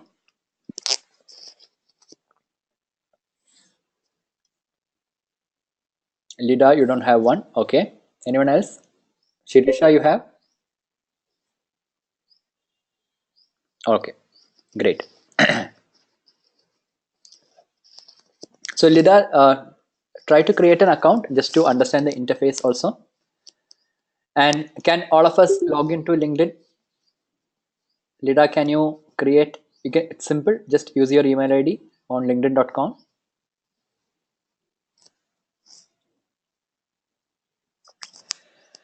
We'll start with, so I'm just going to go through the initial portions little quickly. If you have doubts, please ask me. So introduction to LinkedIn. You remember the first slide we saw in the very first session? What is LinkedIn for? It is, unlike other social platforms, this is more of a professional network. So the primary audience of people who are logging onto LinkedIn are professionals and comparatively older and more mature audience than other Facebook or Twitter. Okay. And why do you want to use LinkedIn from a marketing perspective? As far as businesses are concerned, it is a good platform to generate leads for B2B companies, B2B, business to business. And but it is not completely limited to that. You can also get leads to B2C, to consumers. That's also possible, but particularly B2B companies tend to benefit from LinkedIn platform. Not just that, if you are if you're an expert in any field, LinkedIn can be an effective platform for you to put forward your thoughts about industry, latest trends, and other such things. Okay, so LinkedIn can be used for thought leadership, to putting out your ideas, sharing, generating a discussion, and taking feedback from your peers.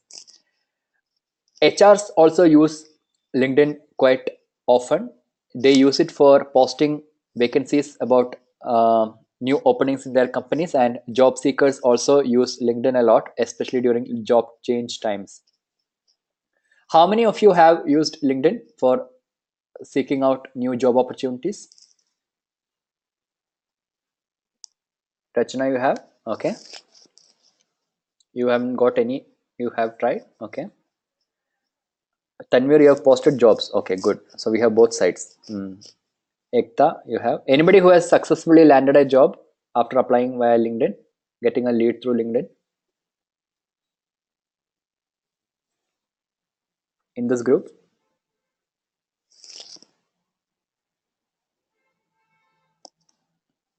No response. Okay. Tanvir, have you had any luck hiring after posting job? No. Okay. Have got calls for interviews, Rajna is saying. So Tanvir, I think I forgot, but are you into HR?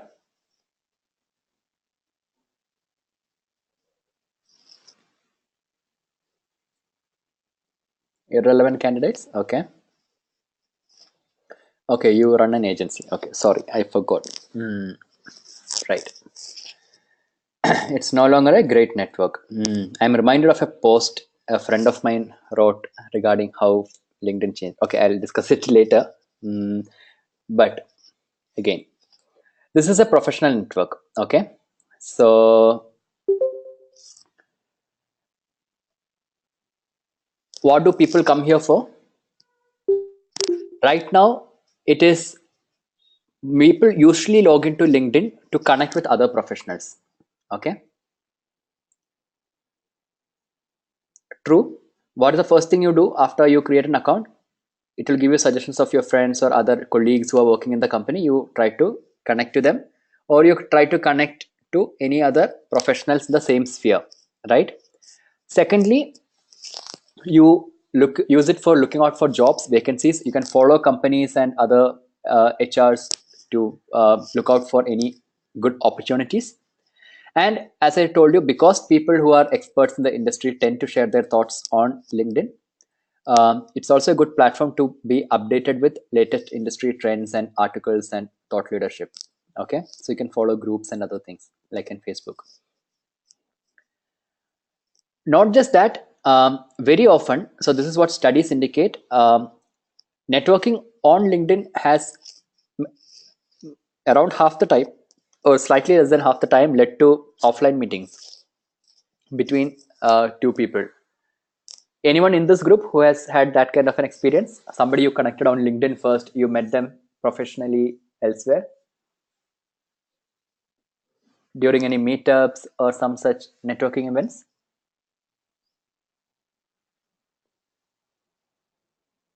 Anybody?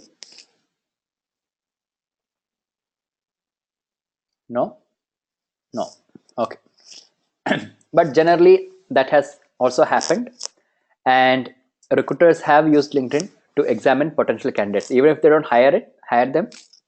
Very often, when somebody posts application, recruiters tend to check up their LinkedIn profile and see what has been their experience and other things. Okay, so it is still being widely used in that way. Now coming to marketing on LinkedIn. Why is LinkedIn used for marketing purpose? It can be used for branding purpose. When I say branding purpose, we are talking of two different things. As a professional on LinkedIn, you can use it for personal branding, and as a company, you can use it for brand marketing, which means uh, as a branding exercise for your company. You can post about what is the work-life balance, the working atmosphere, work culture, all these things you can post from a company's perspective if you have a company page, or from your personal profile you can also write articles, do other things, and create a personal brand for yourself. So these are the two things for which LinkedIn is mainly used, and you can promote different types of posts and other things. We'll see that. Coming to personal branding, this is one of our trainers' profile. One thing which you can do on LinkedIn is to create a custom URL for your profile. Those who already have an account, how many of you have a custom profile? Custom URL, sorry. You do. So if I go to my account here,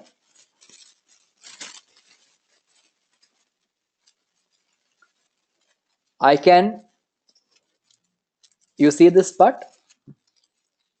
If I want to share this URL with somebody, it ends with my name, which is my custom URL. So this is one way in which when you share the URL and all, you can, so you see here on the right hand side, I can edit the URL if I want.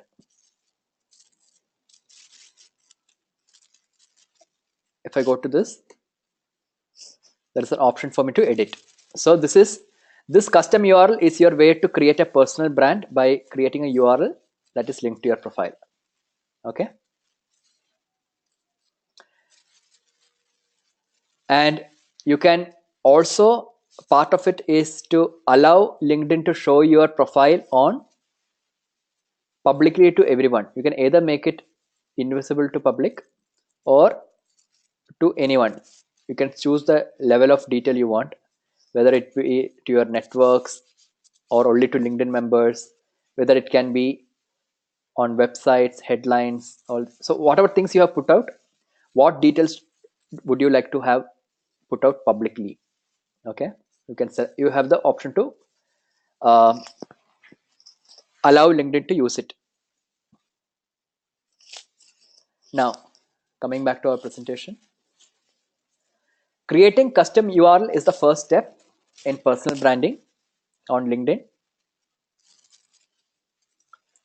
Secondly, there is an option in LinkedIn to write articles. Okay, so just to, I think Lida, you don't have an account, right? Have you created an account now? Okay, so just to help you understand the home tab in LinkedIn platform, just like by now this format must be very familiar for you, right? On the left side, like in LinkedIn, like in Twitter, you have your profile, you have the number of views, that is an extra thing. What is the number of connections in your contacts? Then you have the feed in the middle, where the pages you are following or the people you are following, you can see them posting their posts. On the right side, you can also have a option to, it will give you suggestions. Like in Twitter, you have suggestion about whom to follow. Here also they will give you topics and people whom you could follow. And there is a link for advertising, which we will not go into now. We will go in some time. Then there is something called network. Network is where I can see the people who are part of my contacts on LinkedIn. Also, any new friend invitations or connection requests, it will show up here. Okay. It will also show you certain email IDs from your address book. And based on the email IDs in your address book, it can give you suggestions of other people who are on LinkedIn. So if you want to connect, you can connect. Okay. Then there is a section for jobs where you can save jobs which you are interested in, apply for jobs, or post a job if you are a company and you want to post some vacancy. Okay.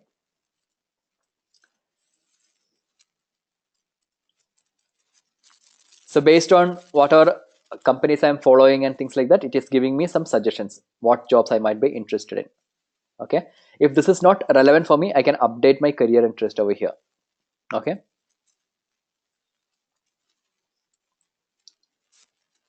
you see this? So different companies have posted and everything, I can see them. If I click on any of this, for example, if I post here, if I click on this, it will show me the job description. Okay, and I can apply here. Is this clear? If this particular job opening I didn't like, but I want to look out for other things, then I can click on this company's name, Deloitte, and I can choose to follow Deloitte, so that whatever post Deloitte is making, I can see them, or see jobs. What are the other jobs in Deloitte?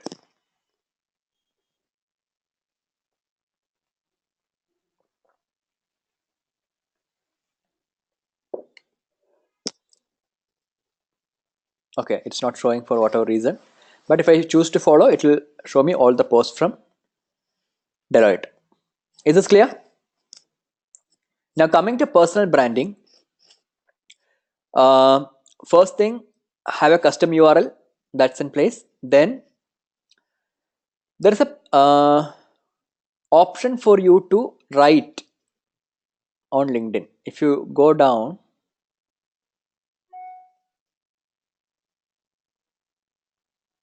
you see this write an article link. I can write an article, or like in Facebook, I can post some status update with an image or a video. Okay. If I want to mention or tag someone, that also I can do. I can choose the privacy to be either open for anyone on or off LinkedIn, or anyone on or off LinkedIn and Twitter. That's another level of privacy that is possible, or just purely for people who are on LinkedIn. I can also choose whether to allow comments or not. Now tell me, what is the importance of writing an article for a professional who is on LinkedIn? Can you think of any reason why I would want to write?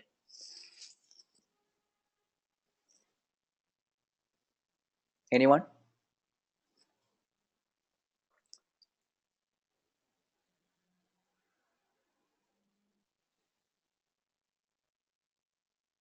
Yes.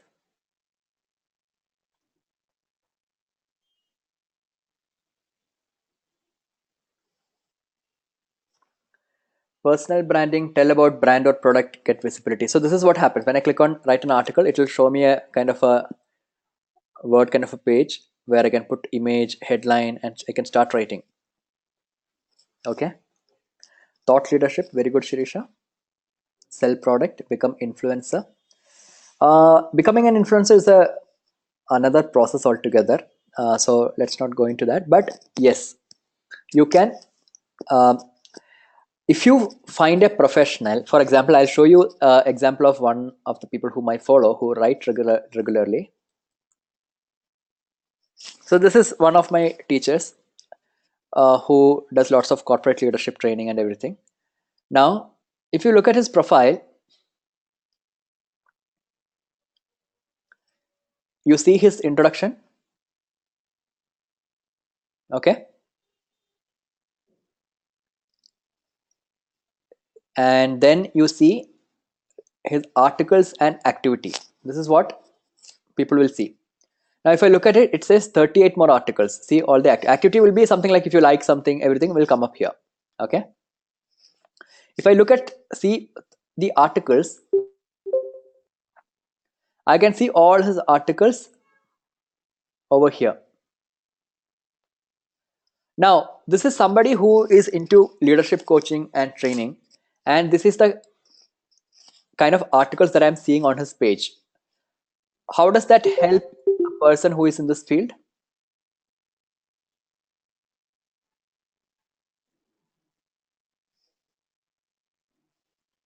Become an influencer. Okay, I think that I posted earlier.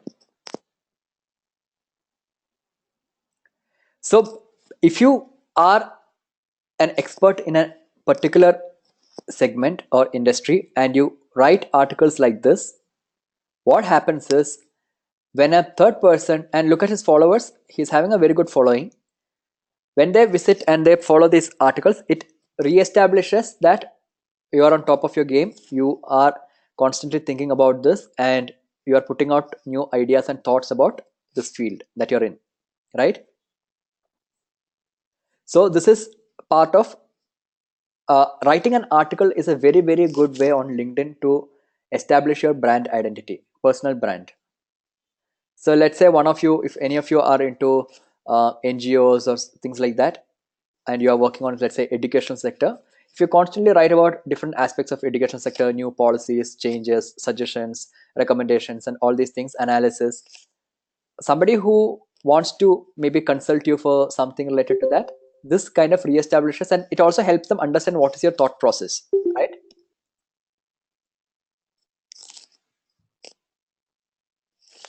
Any doubts, guys?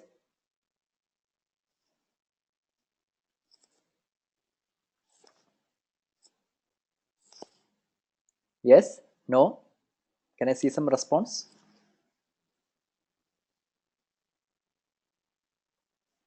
Okay.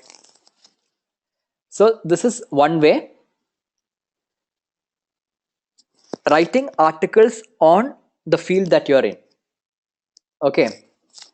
And the other thing is it also helps you build credibility, that rather than just noting down points that, okay, I did this, I handled accounts worth these many thousands or lakhs or whatever, if you can put out some article about, okay, the way I see it, the latest social media trend is this, or this campaign didn't do well because of this strategy, they could have done something differently. It builds credibility that you know what you're talking about, you are thinking, and you're keenly interested in your industry. So it showcases your industrial expertise. It also helps build brand recall. Every time you post something, your connections get notified that you have published a post. So it's a reminder for them that you are quite active in this field and everything. And it can be used as a distribution channel to promote your brand blog content. So the example I was showing right now of Raghu, he conducts lots of interesting different workshops, and he keeps writing about the insights from those workshops. And by the time somebody finished reading, they'll be so keen that they'll be sharing it, and then there'll be already inquiries for the next workshop. So that's the way in which this can be leveraged to as a distribution channel to promote your blog content. So you can even have if you have an official blog for your company, you can republish the blog content here also, or give a part of it and say that full article, refer to the link and give the blog link. That can be used as a distribution channel that way to enhance the reach of your blog. Does it make sense? Right? Right. Another thing is to optimize your LinkedIn profile for LinkedIn search. Okay. Now, optimizing the profile for LinkedIn search means, rather than just giving where did you work, what was your profile, have some more descriptions, so that when you have a lot of these words relating to that industry, there's a higher likelihood for your profile to come up on search. For example, if I can show you my profile here.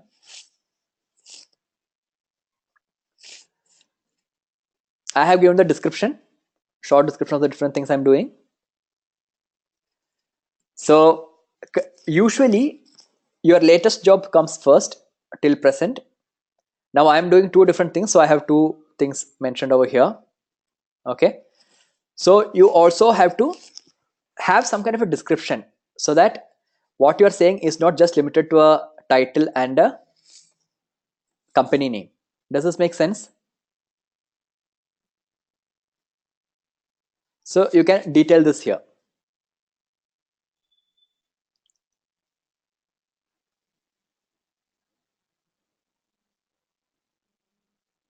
Okay. Okay, guys. So this is how you optimize your profile for searches on LinkedIn.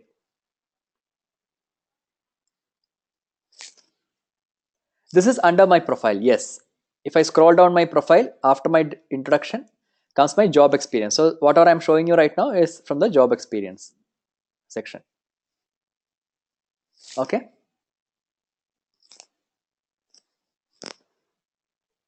Next.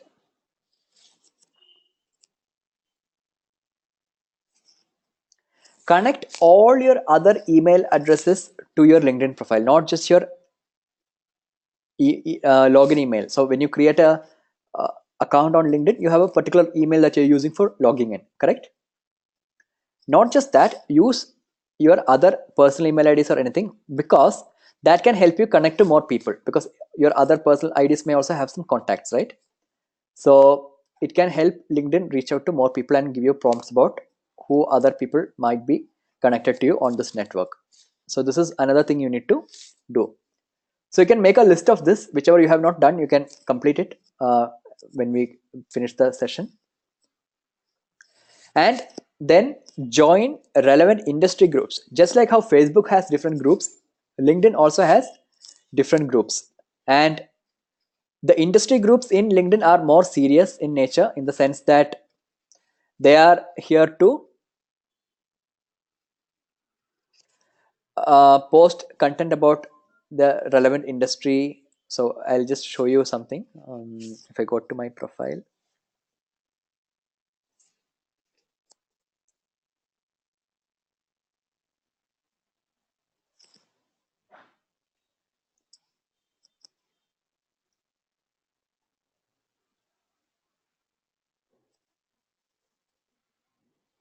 okay, something happened.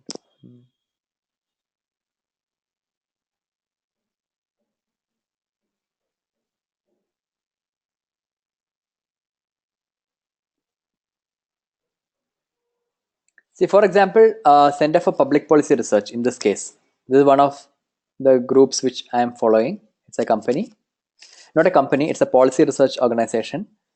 So basically, I can, whenever they publish a post, I can follow them and I can be part of the discussions. For example, they are working on some urban transportation stuff. When they post, I can be part of the discussions. Okay. The kind of people who send you networking requests are based on your profile information. So basically, you can control who can send you networking request. There's an option where you can limit it to people who know your email ID and stuff like that. So if you do that and you have only your official email ID given there, only people who know your official email ID can give you send you a networking request. But otherwise, if your profile is searchable by anyone and your privacy settings allow anyone to be given to send you a networking request, anyone can do that. Yeah, so maybe HRs are trying to contact you. Are you? What? I'm sorry, I forgot. But what are you working on, Shirisha? What are you working as?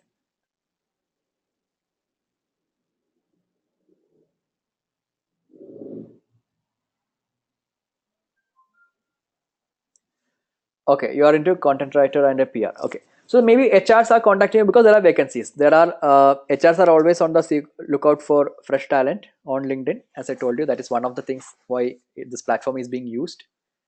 But otherwise, for me, many times the requests I get are from my students in this case, and sometimes from old acquaintances or others. Right. So joining relevant industry groups can help you be up to date with the industrial trends, follow the posts and other things posted in those groups. Okay. And to get most out of the groups, focus on adding value, which means rather than just using it as a platform to connect to other industrial experts or colleagues or professionals, in the group, try to contribute something in terms of meaningful interactions. When somebody posts something, rather than just liking, try to make a meaningful comment or statement, generate some discussions and all this, and then connect to relevant people. Okay, but avoid outright promotion. Like in the case of the person who I was showing you right now, he just shares what has been the powerful insights and other things that has come about from his programs, and then say, if you're interested, our next program is this, you can. So it's not an outright promotion, you are just sharing what you are offering, and then if people are interested, you give them an option to contact, so you get leads like that. Yeah, Tanvir is saying he is also getting leads from LinkedIn, right? Yeah, right. Is this clear, guys, how to use groups?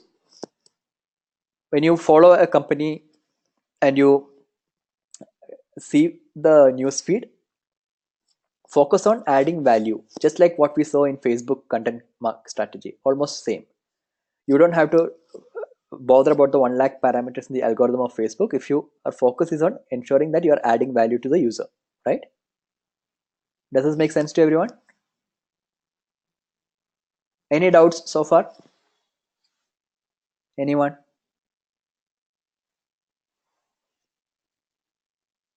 How many of you are part of any groups on LinkedIn? Those who are having the account?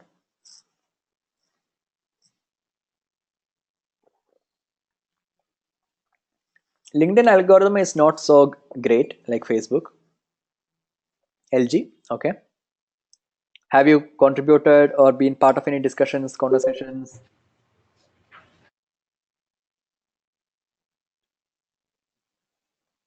Mainly read. So try to also be part of some conversations when you can. This is how we learn how to leverage it and create a personal brand for yourself, right? Other thing you can do is follow influencers, right? Whatever is your field of expertise or where you are placed, you're working on, there will be some influencer. So LinkedIn influencer is, earlier I think people could apply to be that. Now I think this is severely limited, or they are not taking or something. But LinkedIn influencers are those people who have a huge following and who are like thought leaders in their respective category.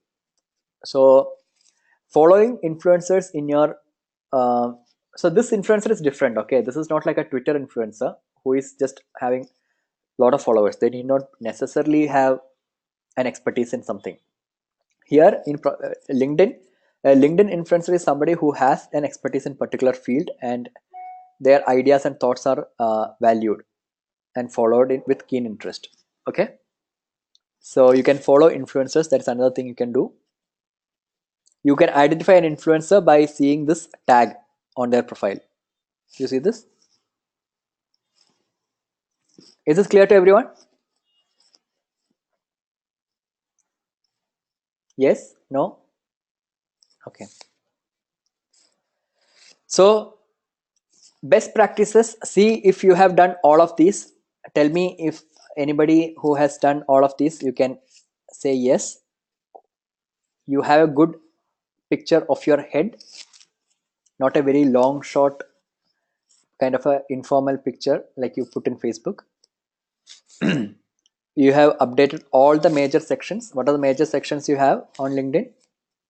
You have your introduction, you have your job experience, education, skills, recommendations, all these things.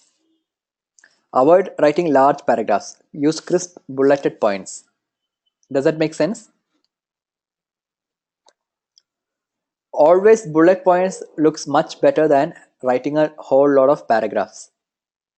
Okay, so try to do that. So the different sections, major sections in this are introduction, experience, which is your job experience, followed by, you can always mix and match, rearrange the, so only exception is here, the work experience in Google I have put it in kind of paragraph, but still it's pointed bullet.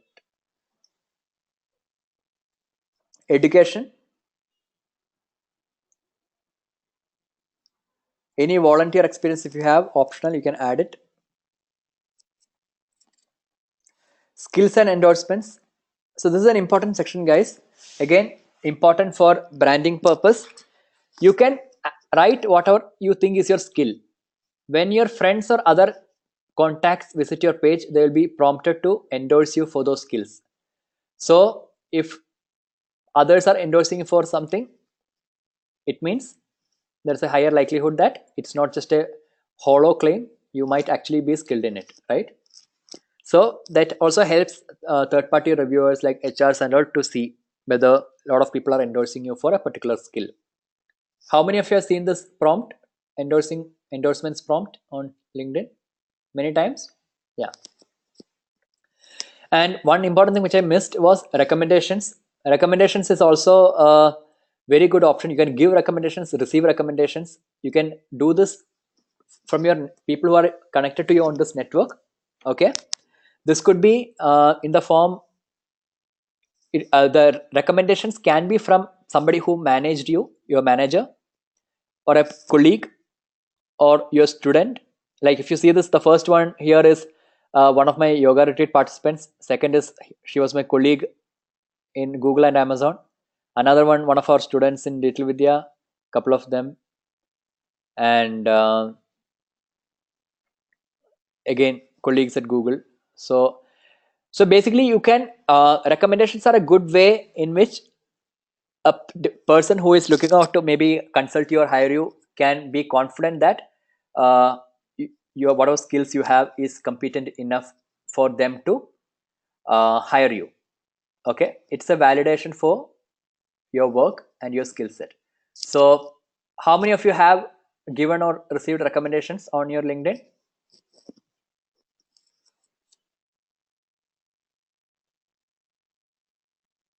Yes? No? Not yet? So this is not part of your regular assignment, but can you reach out to your contacts and request a recommendation? Okay. What happens is when we move jobs and everything, at a later time, people will forget, right? When you're working at that time, if you ask, people will have a better recollection of the kind of things you're doing, and it will be a kind of a professional validation of your work. So please take it seriously. Try to give also and receive recommendations on your LinkedIn profile. It's a very important part. Okay. Fine, guys. Then after recommendations, you can add Any certifications that you've done, you can add all that. Any organizations that you're part of, any publications, if you have published books, theses, all these things, and interests.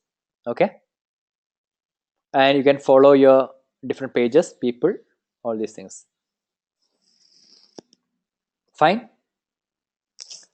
So this is what is meant by completing all the relevant sections on the LinkedIn page. Use bulleted points, custom URL, add media, videos, slide shares wherever possible. So you can also think about using slide shares or PPTs to upload information about your work experience. If it's like you work for like say 7, 8 or 10 years in a firm, rather than putting out each and everything there, you can use a slide share or something, upload it along with that job so that it looks more interactive. Like if you look at one of my posts here, this is a link to my website. This is an article which came in one newspaper for one of our workshops. So these kind of things you can do to make it more kind of interactive and attractive. Okay. Endorsement means, one second, let me go back. Let me just go to one of my contacts. Let's say I'm going to this contacts profile.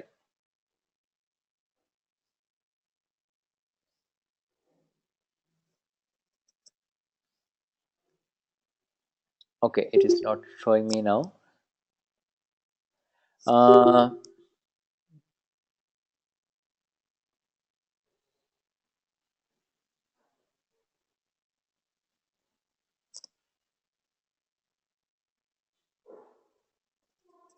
Okay, so now it's not showing, but sometimes what happens is when you visit a profile, for example this, it will show you the skills he has put in his skill section, and it will ask you a prompt, do you endorse this? If I say yes, my picture will also come there as an endorsement for his skill set. Like how here you can see Maya and one other who is highly skilled at this has endorsed. So, or endorsed by 15 of my colleagues at Google. So that is what happens when they endorse. So it's like they're acknowledging, yes, he has the skill. Is this clear, Lina?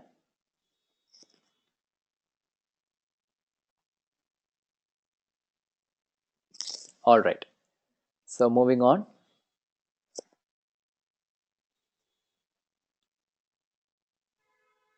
So get endorsements and recommendations for your work. Coming to brand marketing. In brand marketing, you can create a company page for your company. The only limitation is when you do this, you have to use an email address of your company. So if I'm creating a company page for Yogashala, which is my brand, it should be an email ID at yogashala.org. Otherwise, it will not accept. You can't use a Gmail ID or Yahoo ID. That's what this means. Okay. After you create a company page, you can generate followers for it, and you can post updates about your company, its projects, and other things. So from a company page, when you want to brand your company, what you would do is slightly different. You could post industry specific data and statistics and any other information which might be appealing to the target group of your company. Okay. You can also make posts which showcase your company's work culture, the thought process, all these things. And your own blog articles can be posted directly to your company page. That can also be done and then shared from there. Or in general, you can use some inspirational quotes or some other case studies which have been worked on by your company. So if I'm a yoga trainer and let's say I did some research on the impact of yoga on multiple sclerosis patients. That's a study we are conducting in Hyderabad. So if I'm doing that and I can publish a case study of that on the page, what happens? It can generate interest in people who are into yoga or who are interested in following therapy and other things, right? Then you can also share customer client testimonials and success stories or stuff like that. That's also can be posted on. For example, if Digital Vidya's page can post, if some student shares a success story of how he may have benefited from the course and then maybe landed a job, you can post it as a testimonial or a success story of the course from the company page, right? Does this make sense, guys? Are you able to relate how you can use?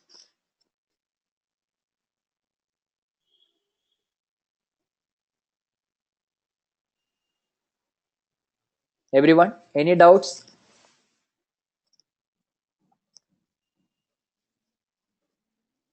Are you guys with me? Are you feeling there is too much of information?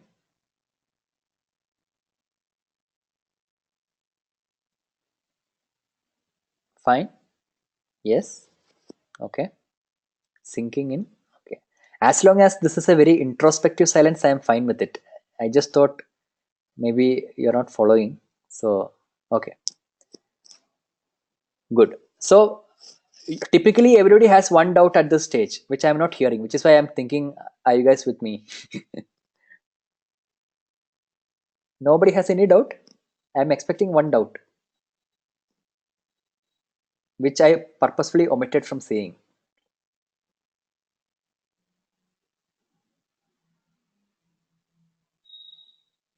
No?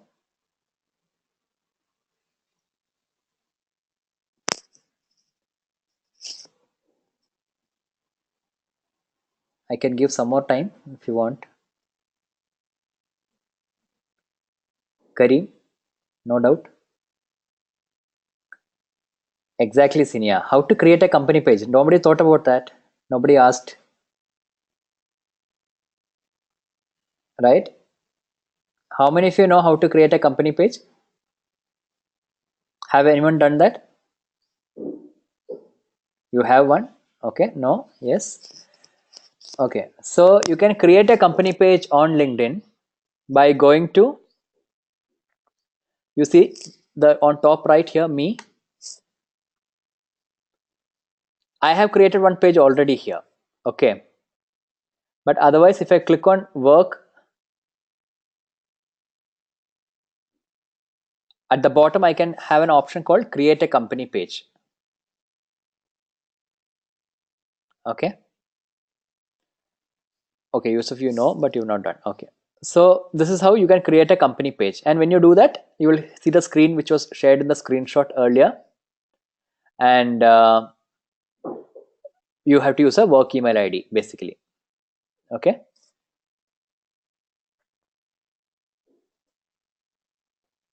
Activity time. Write down 5 categories of content updates that you can post to your LinkedIn company page. So I am assuming all of you can either have a company page which is already connected to your LinkedIn account, or others can create a company page. Okay. Vikram, you don't, so you know how to create a company page now, right? You can do it later, not now. But if you were to uh,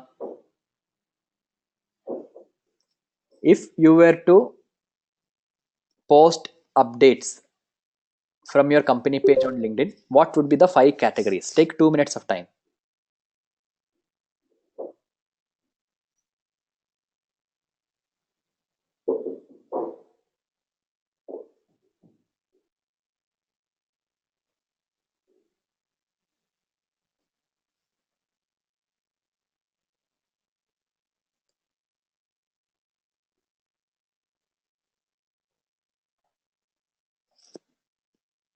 All of you are doing right.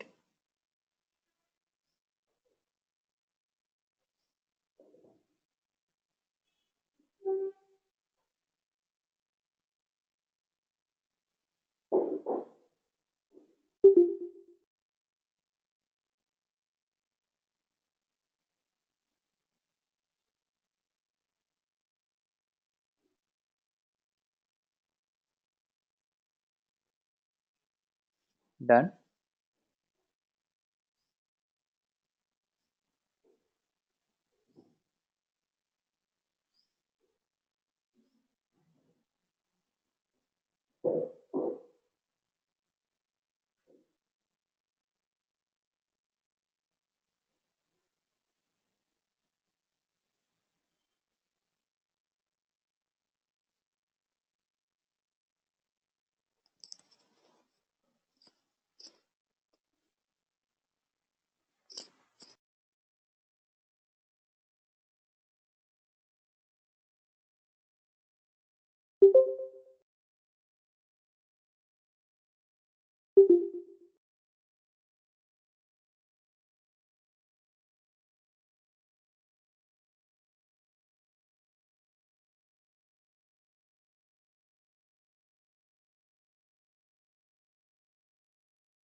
Is it complete?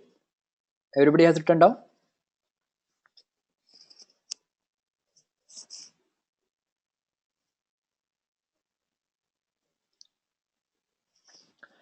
Renu, you can't see where to create a company page. Okay.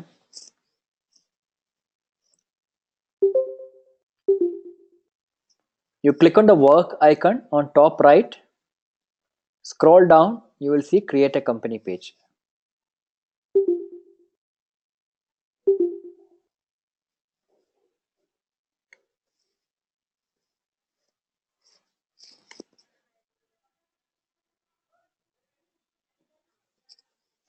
Ekta, sorry, I missed your question. I can create a separate ID for company and then company page. Not necessarily. You can do it from your whatever you have logged in.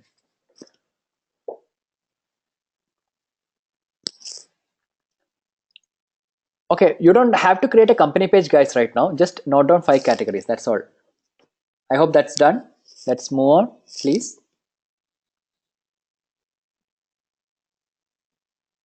All right, good. Others? Or you could do it after session also, but do think of it. LinkedIn page analytics. LinkedIn page analytics, okay, live demo. So once you have the company page ready, this is my company page.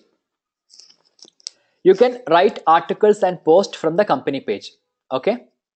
Now, of course, this page is not quite active. I just posted 2 updates before this.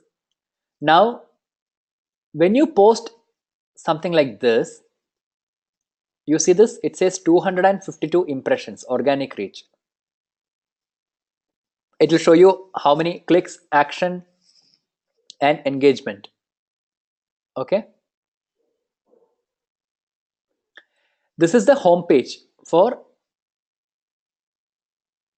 Yogashala. If I go to analytics, this is the LinkedIn analytics. I can go to see visitors. In visitors, it will show. So this is the last 15 days. So let me put last 12 months to see if there is a greater data. So when I put last 12 months visitors, now what I'm seeing is I'm seeing for all pages, whatever pages I have posted here, mobile and desktop. Blue line is mobile, red is desktop. So you can see how people were clicking on. You can also see a split by job function. 33% entrepreneurs, 25% HR, 8% business development, 8 community service, social service, healthcare service. Okay. If I change this, I can also look by country. From India and Turkey. I don't know how Turkey came, but yeah, some traffic from there. Which region in India? Mostly from Hyderabad, then Chennai, Coimbatore, Shivamogga, and Bursa in Turkey. Okay. Then seniority. 54% seniors, 27% owners of some companies, and 18% entry-level professionals.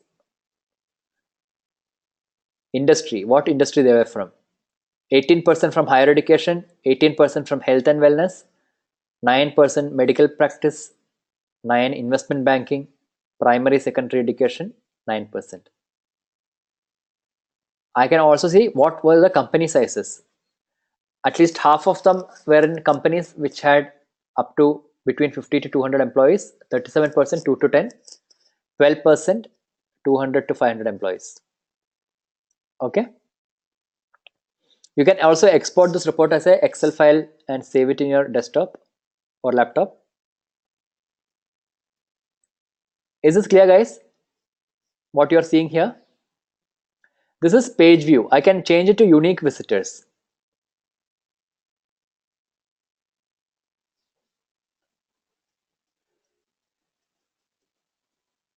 Unique visitors means it will.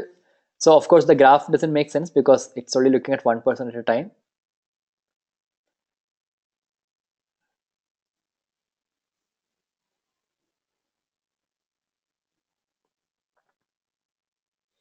I can make it specific to company page overview.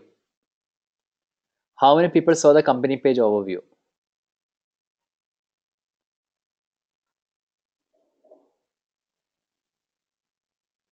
Okay. Any doubts on this LinkedIn Analytics? You can just play around with this. You can change from visitors to updates, where you will be seeing engagement rate for each update. So I have only posted 2, so you will get the split of that. How many impressions it generated for each. And organic and sponsored. I haven't sponsored or promoted any of the content. Otherwise, along with this, you will see another line which will be showing the metrics for sponsored content. Okay. And here you can choose whether you want to look at clicks, impressions, or unique impressions.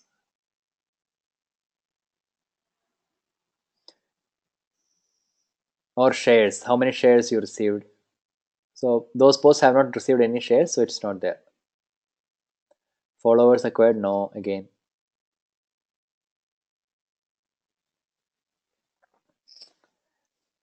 Is this clear, guys? You can also, the other option is to look at followers. All time 3 followers. In the last 30 days, 0, because this page has been not active mainly. You can see what is the geographical split of the followers, job functions. So these are all insights into what kind of people are getting interested in your company or following.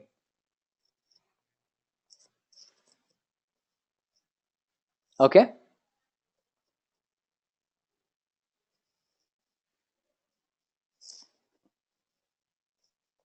Seniority here does not mean age group. It here means seniority in a what to say, organization, company. This is entry level, this is seniors, this is owner of a company.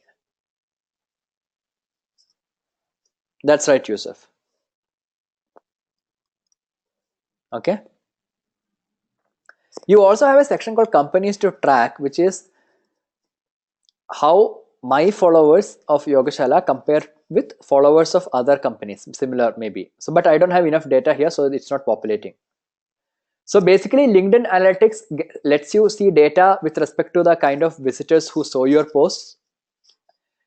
It will give you data splitwise for each of your updates you made from your company page, and it will also give insights into the kind of followers that you are getting. Is this clear?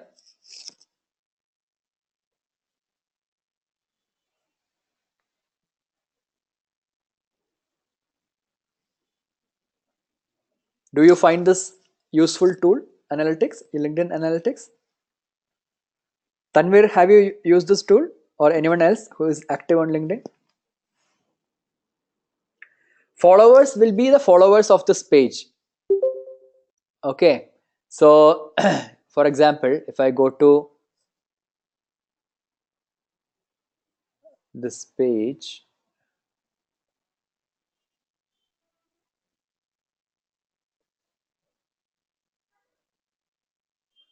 this is the company, right? So if you look at this company, you will have an option to follow, I guess. You see, these are the followers. Got it? How to promote this page to people? We will come to that. So far, is it clear?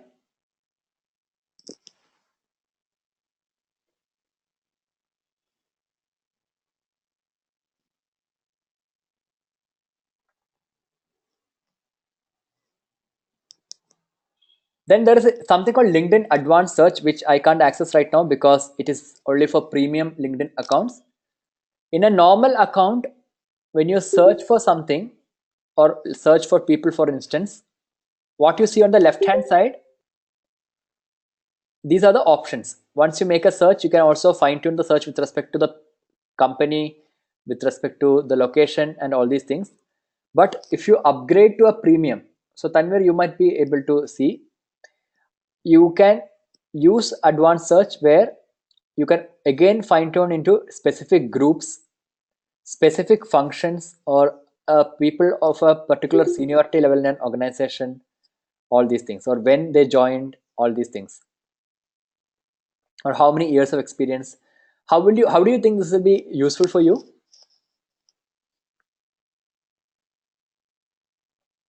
Yes, Sales Navigator.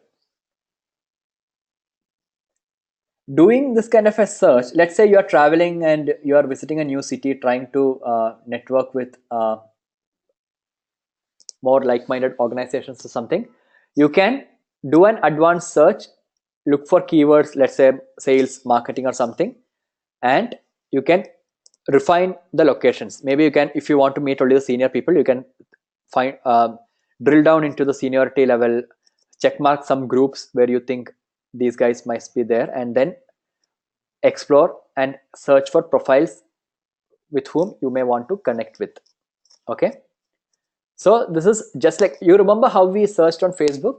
In Facebook also, when you make a search, you have an option to fine tune into just posts or just people, locations, all these things, same way.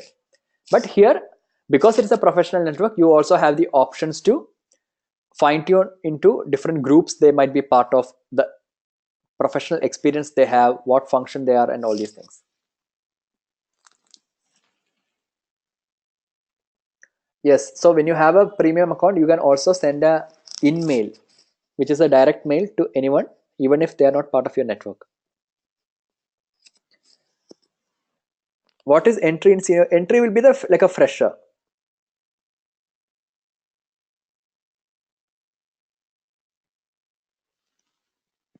Okay. Okay, guys, can we move on?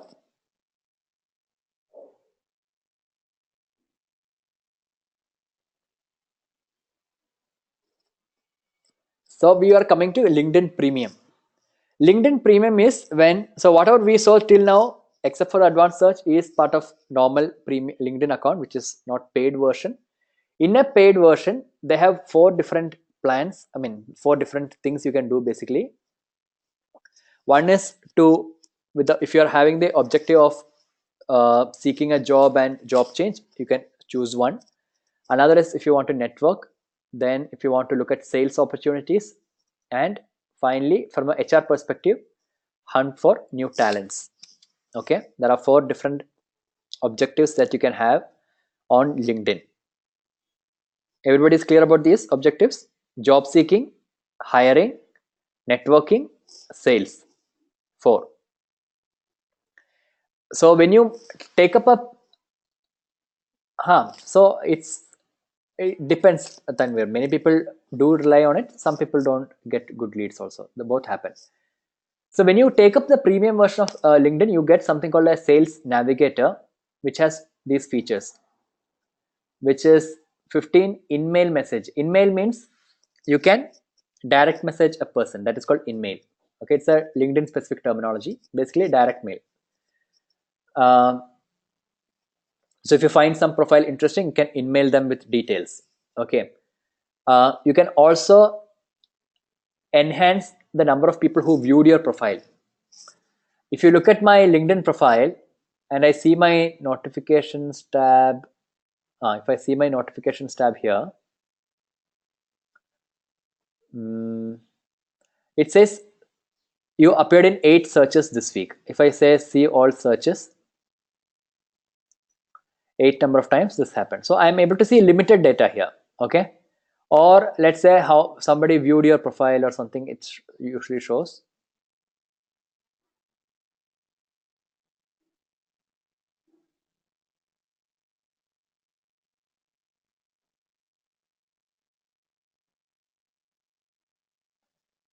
Okay, I'm not seeing it here. Okay, 52 people viewed your profile. Okay, second one. Now I am able to see 1, 2, and then it says 3 LinkedIn members who viewed the profile in private mode, and it says for unlocking the rest of the list, whoever viewed my profile, reactivate premium. Okay, if I reactivate premium, I will be able to see who viewed my profile over the last 90 days. it won't be limited like this. Is this clear?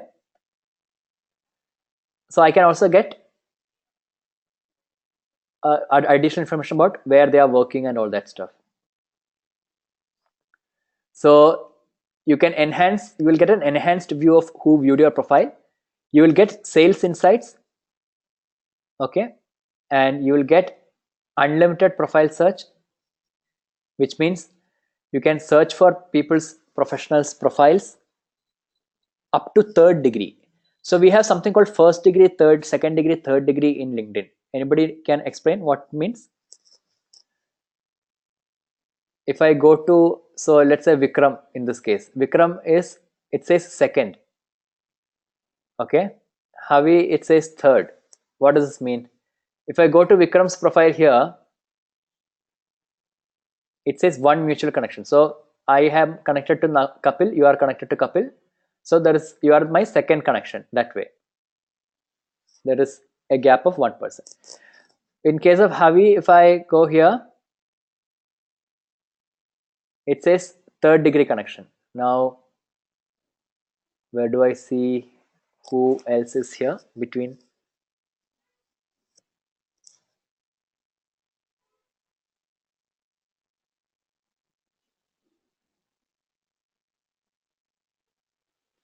Okay, I'm not able to see here, but typically there will be, I am thinking somebody might be on my network, somebody else will be on his network, and then he is on Javi's network. So that's a 3rd degree connection. It means 2 mutual friends, Disha. Not 2 mutual friends. So I'll give you an example. Let's say, Disha, you and I are connected on LinkedIn. You will be my 1st degree connection. Okay. Now let's say Ashna is connected to Disha, but not connected to me. So when I look at Ashna's profile, I will see Ashna 2nd. Now let's say Ashna is connected to Tanvir. Tanvir is not connected to me on LinkedIn. When I looked at Tanvir's profile, I'll see Tanvir 3rd. So which means I am connected to Disha. Disha is connected to Ashna. Ashna is connected to Tanvir. So Tanvir is my 3rd degree connection. Clear? Right. And you can also see lead recommendations and other things from this. Okay. LinkedIn ads, coming to this, I'm going to take very quickly because it is exactly same as Facebook ads. There is hardly any difference. So I want this to be a kind of a recap by all of you, okay, of how we did the Facebook campaign. Can we do it? There are mainly 2 types of ad solutions or ad products of LinkedIn. One is called the self-service ads, and the other is called LinkedIn Ad Partner Solutions. Now, LinkedIn Ad Partner Solution will involve something called premium display advertising, which are big ads, image ads, and which you need to be contacting the LinkedIn marketing team directly. You can't do it using the self-service ad tool, which is what we are going to do. But you can use the tool that we are going to find out now to create text ads. Text ads, have you seen text ads on LinkedIn? What you see on top, this is a text ad in the home page. Okay, everyone clear?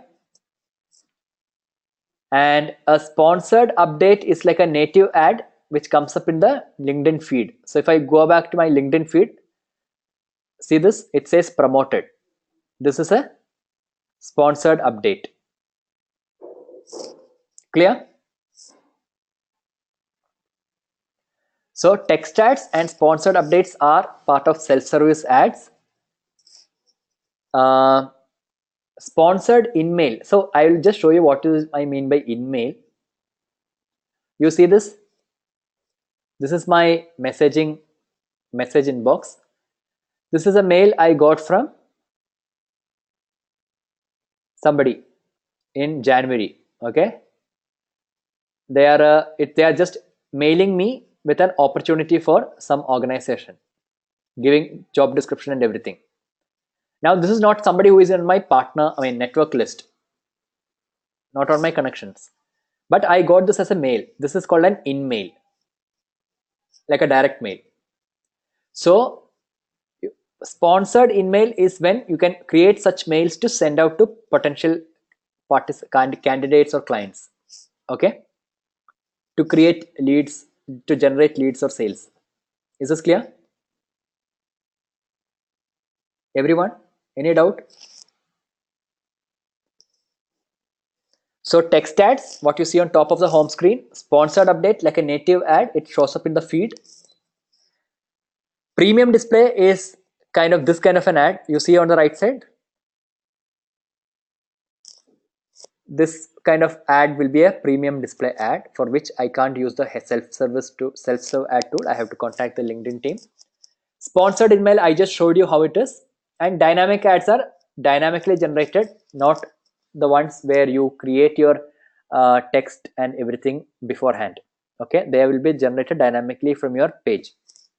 So those things we are not able to do using a self-service ad tool. So what we will see is, we will be looking at text ads, we'll be looking at sponsored updates, and we'll also look at the in-mail, sponsored in-mail.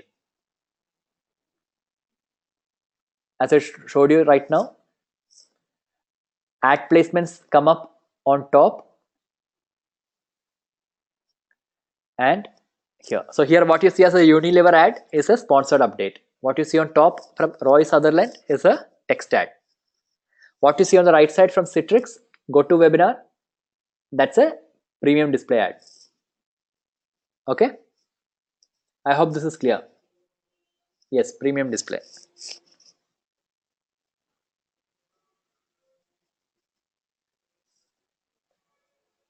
Now we will look at promoted is same as sponsored, correct?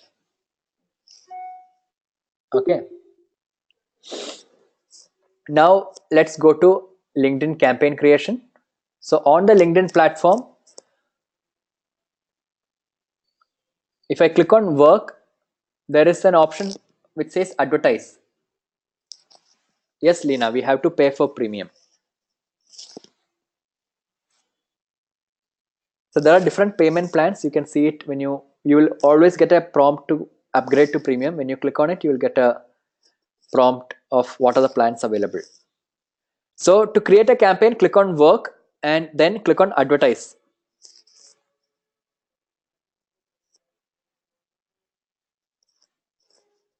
Can everyone see this page? Advertise on LinkedIn.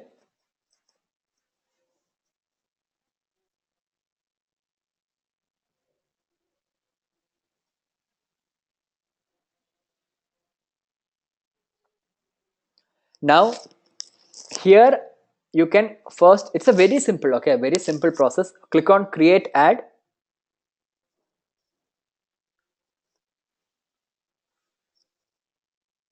It will ask you to search for an account name. So you have to first time you're doing this, you have to create an account. So basically when I did, I typed in my company name and I selected the company. So whichever is the company you want to create the ad for, you have to type it there. So here I have created the company. So I'm going to select it. I'm going to create a campaign under this company account name.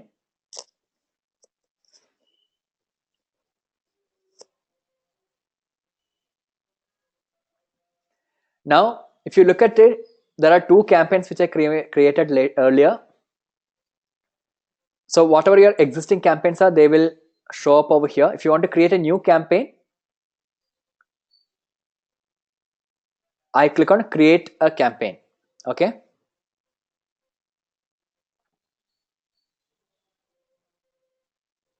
Now, when I click on this, so I think many of you, when you first go to the ads manager for the first time after creating an account, you will be directed to this page.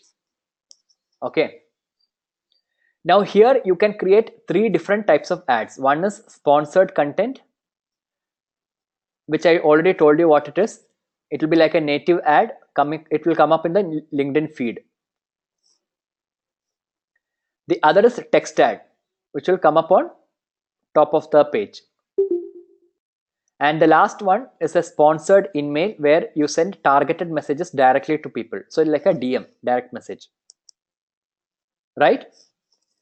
So let me go to promote your content, native addressing. If I want to promote a feed, I select this.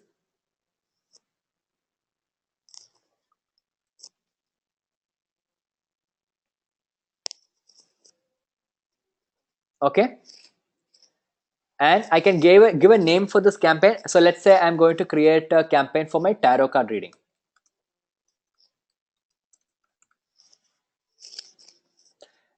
What language is the audience reading this? English. Now I have two options here. Once people click on my ad, do I want to send them to my website?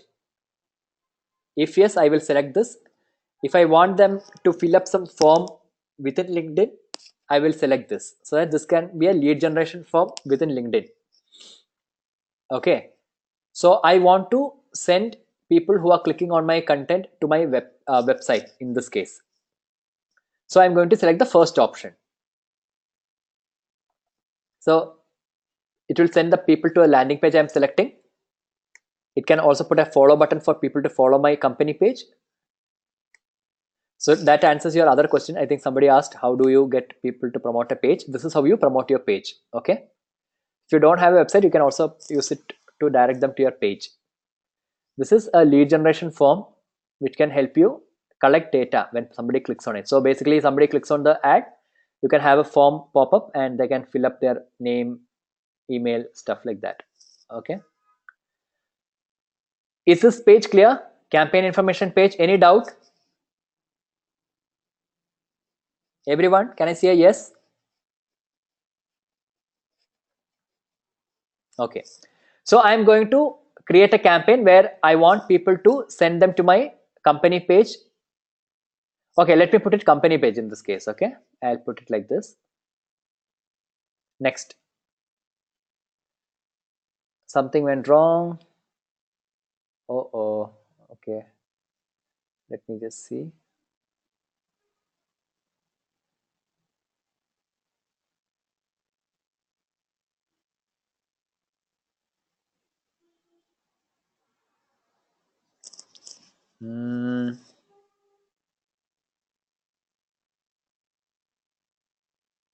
Okay, I have another page which is already open. Let me see if this will work.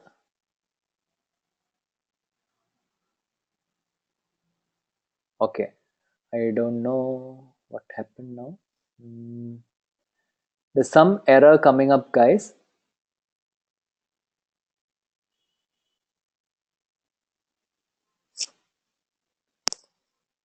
Let me just see if I can show you the other campaign which I created.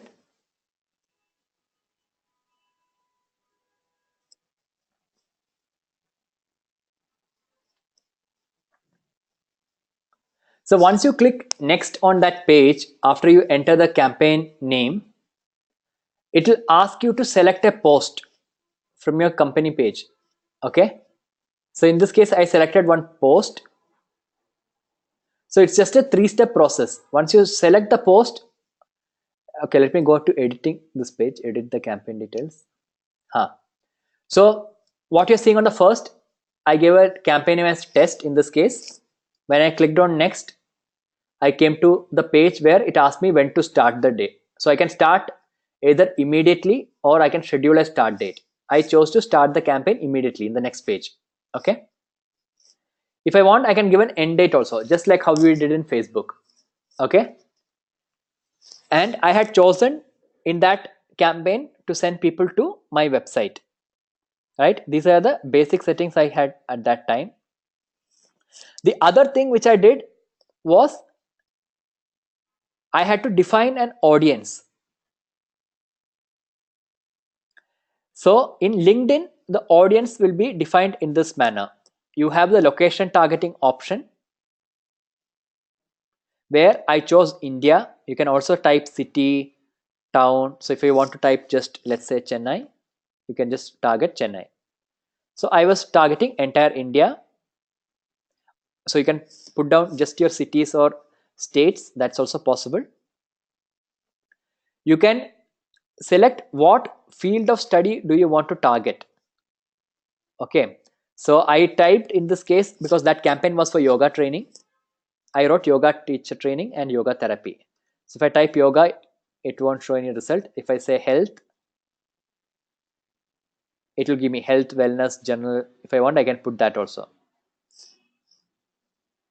Okay, so you see on the right side, estimated target audience. Now it is showing 3000 plus LinkedIn members. If I remove health, general, wellness, it becomes 2000 plus LinkedIn members. So as and when I'm defining and refining my audience here, it is showing me how many estimated people I can reach with this. After location and field of study, what I have an option to choose is, I can choose what kind of company size or what kind of degree or what kind of member skills do I want to target. So for example, tell me if you are a company who is targeting an ad campaign for hiring purpose, okay, and you are hiring freshers, what will be the member age you will be selecting?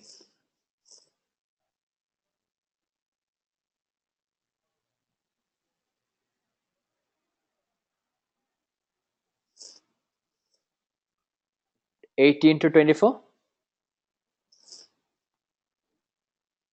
Right, you get a hang of this, right? How to use this. Or let's say you are a new company or a established company who is looking for a senior partner to join your company. What will be your option to take a targeting option here? Which one would you select?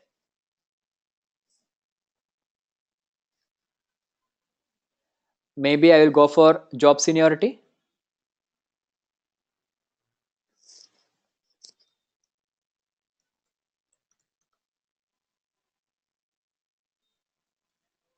VP, something like that. I might be targeting people who are in this position in other companies, right? It may not always be an age thing. This might be more appropriate based on what I told you right now. Okay.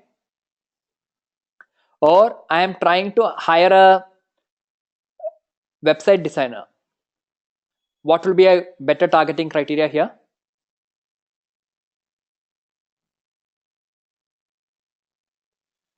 I can choose member skill, web development or web design.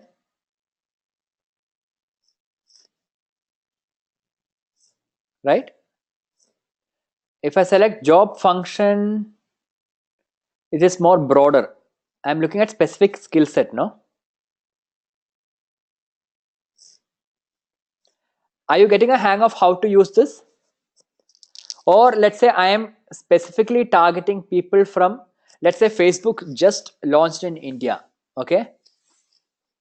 And they are trying to hire members from employees of Google.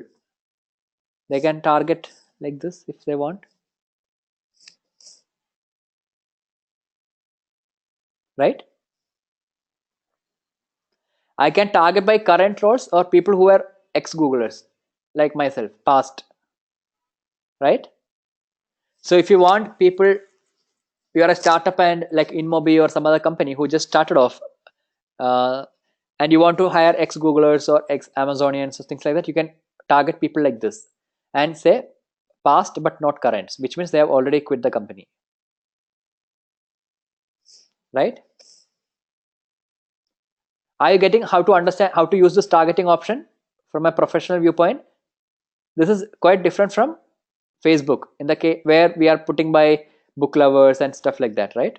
Cooking, other interests. Here it's more, everything is related to job functions, their membership groups, professional experience, all that stuff. Okay.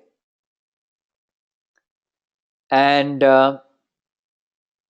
what is LinkedIn Audience Network? The Audience Network will deliver one portion of your campaign to other LinkedIn properties. So just like how Google have its partner websites, LinkedIn also has certain websites with which it's partnering. If you enable this, some of the ads might be shown to them. You can also exclude if you want certain sites or apps where you don't want your ads to come up, you can mention it. So let's say certain industries are anyway completely irrelevant for you, celebrity fan and gossip for example, you can exclude that. So that's another way to save cost and make sure that your ads don't appear on certain places. Okay, and you can save it. So this is the section which will come after the campaign settings are done, where you define audience. Then once you've done that, you will come to the page of setting a bid and budget. So it will ask you what is this campaign for. So I am saying it is for getting visits to my website. Okay, if I want to track the actions taken by users who clicked on my ad, LinkedIn ad, I can install a HTML tag by clicking on it and put it on my website page to track the actions taken by people. But this is completely optional. This is like the Facebook pixel which we saw. But this is mandatory. You have to mention what bid type you want. Bid here means how you pay.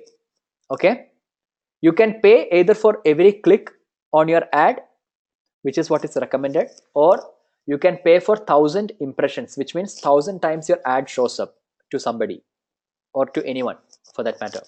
Okay, so I had chosen CPC, cost per click. CPM is cost per 1,000 impressions. So if you're choosing CPC, I will be charged only for every click. If my ad is simply shown, it doesn't matter. I won't be charged for that. Whereas in the case of CPM, if I choose it, how many ever times people click on my ad, I am not charged, but every 1,000 times my ad is getting shown, I will be charged a particular amount. Is this clear? Everyone, the two types of bidding, how you pay. So after you create the campaign setting, define your audience, you have to come to bidding and budget page where you will mention why you are creating this campaign, specify, select a bid. I chose cost per click where I chose to pay for every click. Then after having chosen how I pay, I have to set the amount. So one thing is called a daily budget. Daily budget means how much am I okay with spending in a day, maximum. Okay, so I said 500 rupees. Now it can go up to 20% more than 500 or whatever I have set. That is because not every day your ad may be performing well. So this is like the over delivery concept in Google AdWords. Over delivery there means the system understands that some days your ads tend to perform better than other days. So when it performs well, it tries to spend a little bit more than what you have set for the day, but it will be adjusted on a monthly basis. So in a month, you won't exceed what you have planned for the month. Okay. So I set my campaign's daily budget to be 500 rupee, which means I'm okay with spending up to 500 rupees in a day. Then there is a bid. So here you will have two options. You can automate the bid, which means you can allow the system to set a bid, which is what I did. Okay. Otherwise, you can specify a bid manually. Now, when you start off a campaign, you wouldn't know what is a right bid for you, right? I might keep 10 rupee, which might be very low. So it is better to leave it to the system to set it as an automatic bid. So that once you start running the campaign after 1 or 2 weeks, when you look at the performance, you will know, okay, for this range of bid, I'm getting so much of a result. So maybe I can increase it, maybe I can reduce it. That kind of data intelligence you will get once you see the campaign running. So my recommendation is when you create a campaign, set your daily budget and initially set it as automated bid so that allow the system to set the bid for you for how much you pay for every click. Anyway, it wouldn't exceed your daily budget, so you don't have to really bother about it. And once you save this, you will be taken to this page where you need to select any post from your company page which you want to promote. If you don't have any post at this point, you can create a new post. Okay, so I can say name it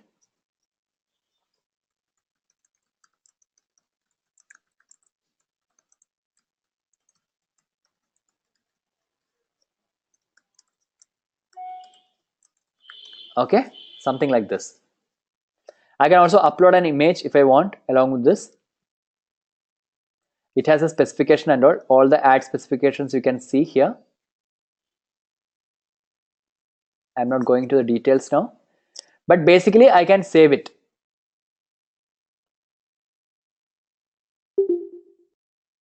So this one will come up as an ad. Okay, clear guys? Now this is not running because typically after the stage, when you will have an option saying launch campaign. When you click on launch campaign, it will take you to a billing page where you need to enter your billing details, which I didn't do, which is why it says current account is currently on hold. So it's a campaign ready to launch, and it will ask me for my billing details. Once I enter my credit card information and review the order, then the campaign will go live. Is this clear?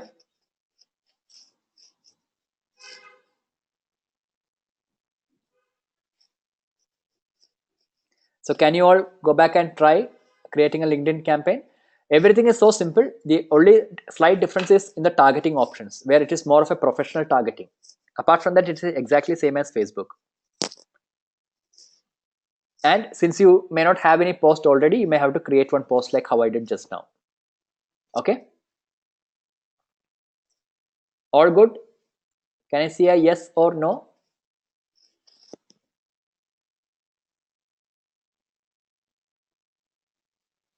Okay, great.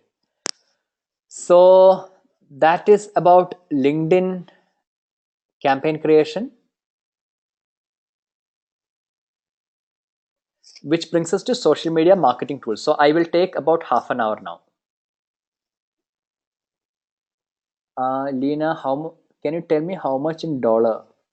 Are you asking what is rupees 500 in US dollar? It's about $7.75 as of today's rate. I just checked, Googled it.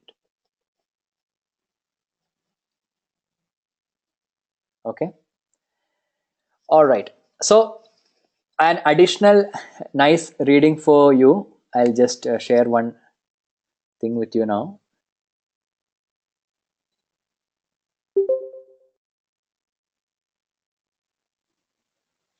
Those of you who are interested in LinkedIn as a platform,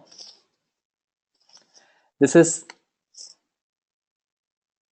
a very good article written by a friend of mine. It's a good read for all professionals. Okay, so you can read it when you have time, on how the LinkedIn usage has changed over time from the time it started, how professionals have been using it, how it changed over time. Okay,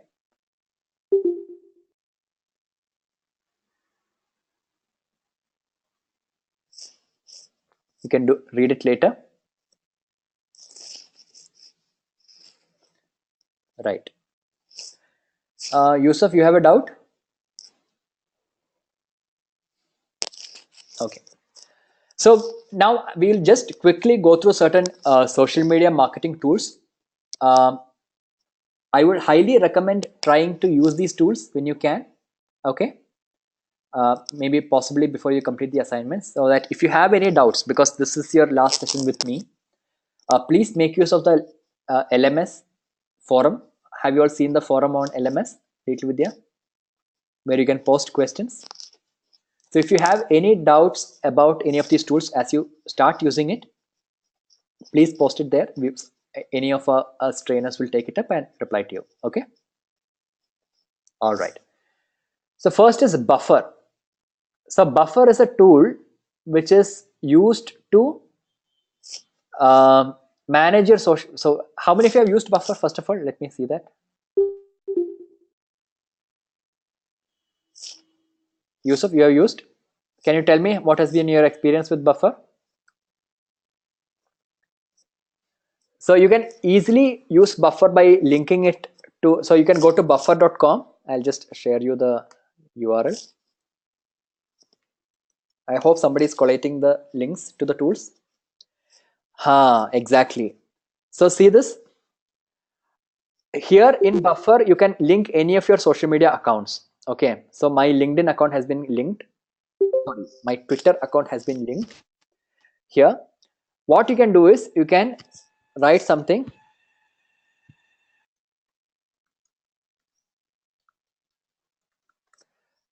I write a tweet.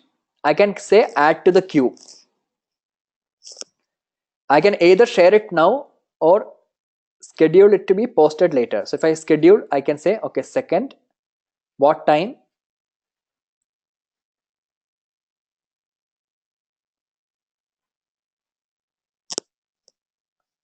Okay, it can't go for 1. Let's see, 2 o'clock.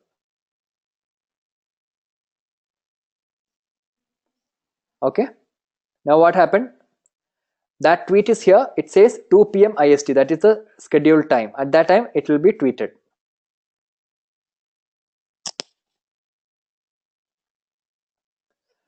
LG, we can link any of our social media accounts. In this case, I have linked my Twitter account to buffer.com, and I can write a tweet and schedule it. So in this case, I scheduled it for 2 p.m. today.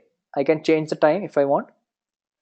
So if you are, let's say I'm going on this yoga retreat for a week and I want to promote my January Meghalaya retreat. Okay, I can schedule 2-3 posts to be posted at different times during the course of the next week, when actually I am not having any network connection, but I am already scheduling my promo tweets, everything here. I can connect Instagram like this, Facebook like this, okay, and post it. If I look at analytics, it will show me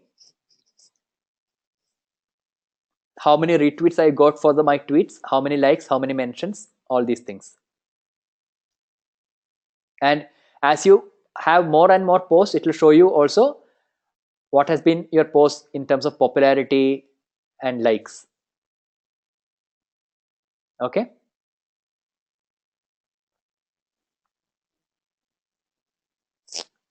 Got it? You can add multiple. So in the case of Buffer, if you want to update more, link more accounts, you need to move to a premium version, which they call as the awesome one. So they say upgrade to awesome to connect up to 10 social networks at once. So you can do it, but you have to pay for it, Tanvir. Okay. Everybody clear about this? Okay. How much? If I go to up, it's about $10 per month or $102 per year. You can schedule up to 100 posts per social account, connect up to 10 social accounts, including Pinterest. You can manage everything from a single social media calendar, all these things. And you will get some analytics also. Okay. There are many tools. We'll introduce one by one, different things. So one is this Buffer. The second one is called TweetDeck. How many of you have used TweetDeck? Sorry, Hootsuite. Hootsuite is another one. I'll just show you that.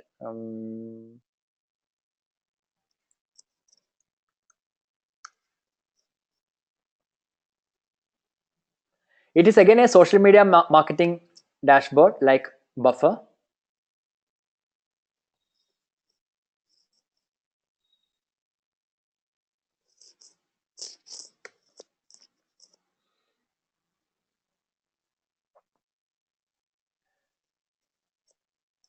So Hootsuite.com is the link for Hootsuite.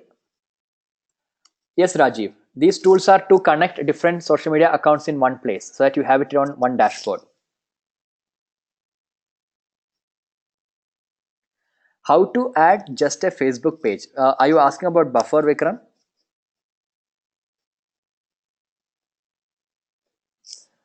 Okay, let me. So I think in my case, I have already connected the Twitter account. So Facebook. So there is an option here now. You can connect your profile, you can connect a page or a group.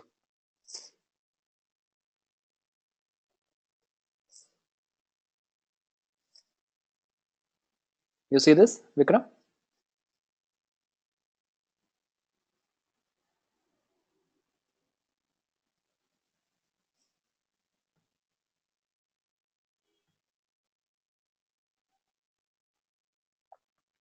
So once I clicked on page,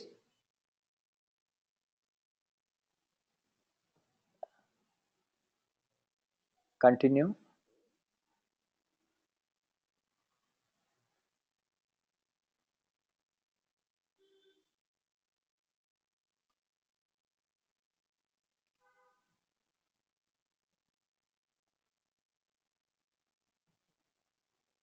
So you can allow it to manage your pages here.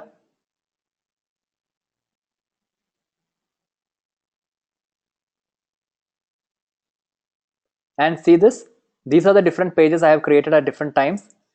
If I want the, let's say, Yogashala page to be there, I can connect the page. I don't have to necessarily connect my personal profile. Got it?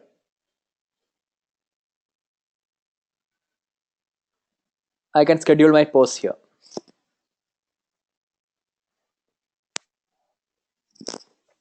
Yes. So when you post, no, this is just like a Facebook post. No, you can post any photo and video on Facebook.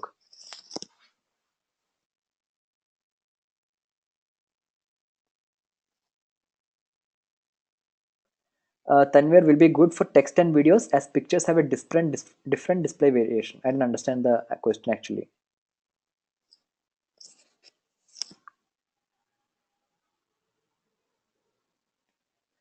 It doesn't show up on mobile. Which one? This dashboard?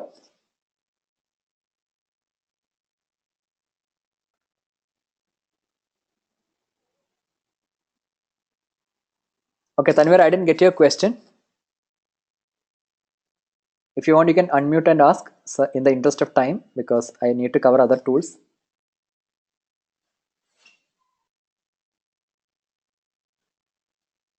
Okay, I'm moving ahead then. We'll go to Hootsuite. So Hootsuite is basically yet another kind of a social media dashboard where once you create a login ID and password, you log in. You see on the left hand side, you have different streams. Okay, where is it?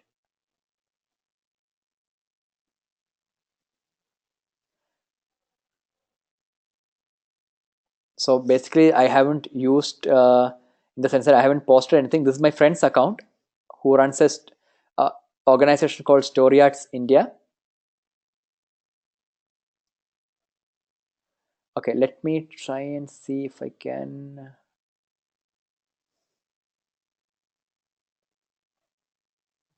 sign out. Anybody here who has used Hootsuite meanwhile?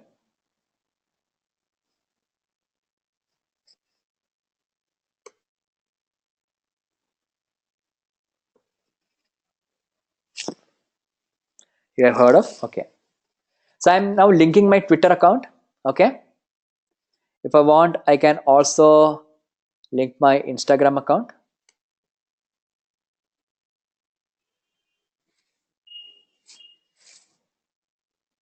Okay, I click continue.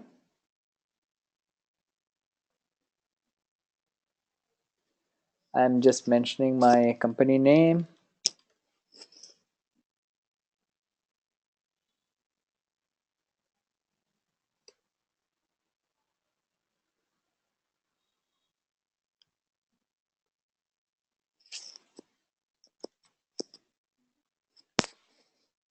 Okay.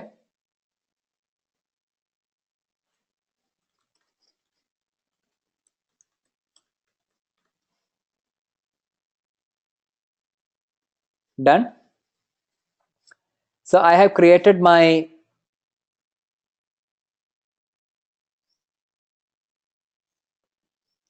now if I want to use this thing to engage with my audience or expand, I chose engage with audience. it is asking which network do you want to engage my audience on. I'll say Twitter. So it's asking me, let us add these streams: brand mention, messages, tweets, followers, all these things. So I click next. I have my Twitter account already added. Add to dashboard.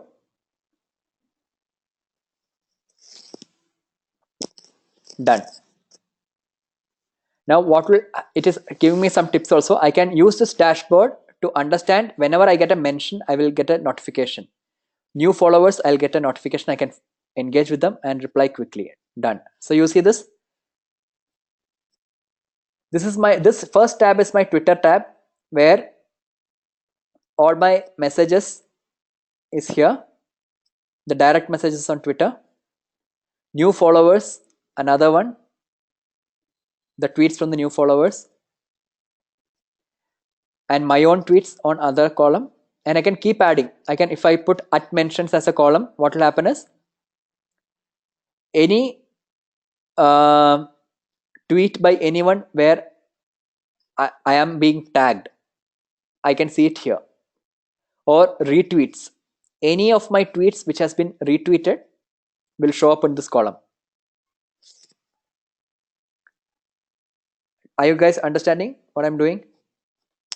So depending upon, or let's say followers, the lists I have created, I can see all my lists as a different stream. So I put Saturday batch DB students as a new column. I can see it here. So rather than going into Twitter and then navigating around the interface, I can see everything as a different column over here. Does this make sense? Great. And I can also schedule. You see this? Any scheduled content, it will show up over here. So if I schedule a tweet or something, got it? Now this is just Twitter that I have added. Similarly, I can add a new stream. If I click on this plus icon on top, okay,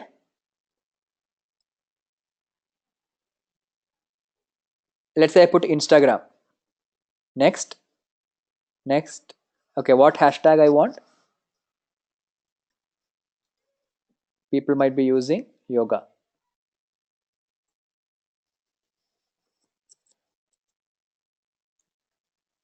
Or yoga retreat, for example. This is my account. Add to dashboard.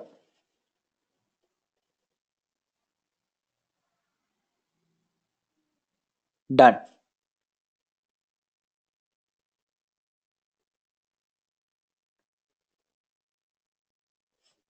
Okay, let me edit this.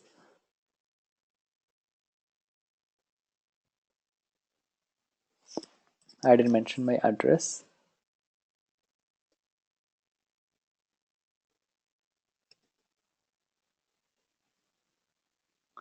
So if I mention an address here, it will show me tweets, or sorry, Instagram feeds coming from that location. Okay. Here, I think something went wrong. If I put this, I can add a new stream.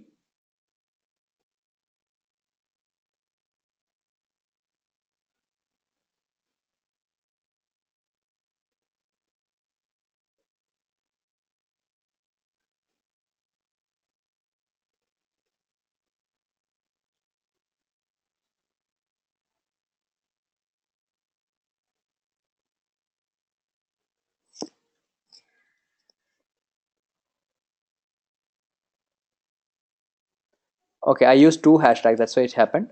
So I can monitor hashtags like this. Okay.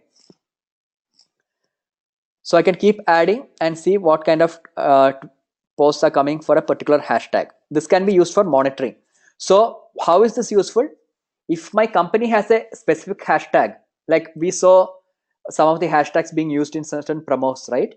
So if I'm promoting a certain hashtag and I want to listen to what people are saying with that hashtag, I can use this kind of a column to listen to it. Is this clear? Got it? Right. Can we move ahead? So you can, so just play around with it, connect more accounts and see how you can see basically, rather than going to different pages on the app or the website, you are able to see them in columns. So you can see all your Twitter, Instagram, everything in one place.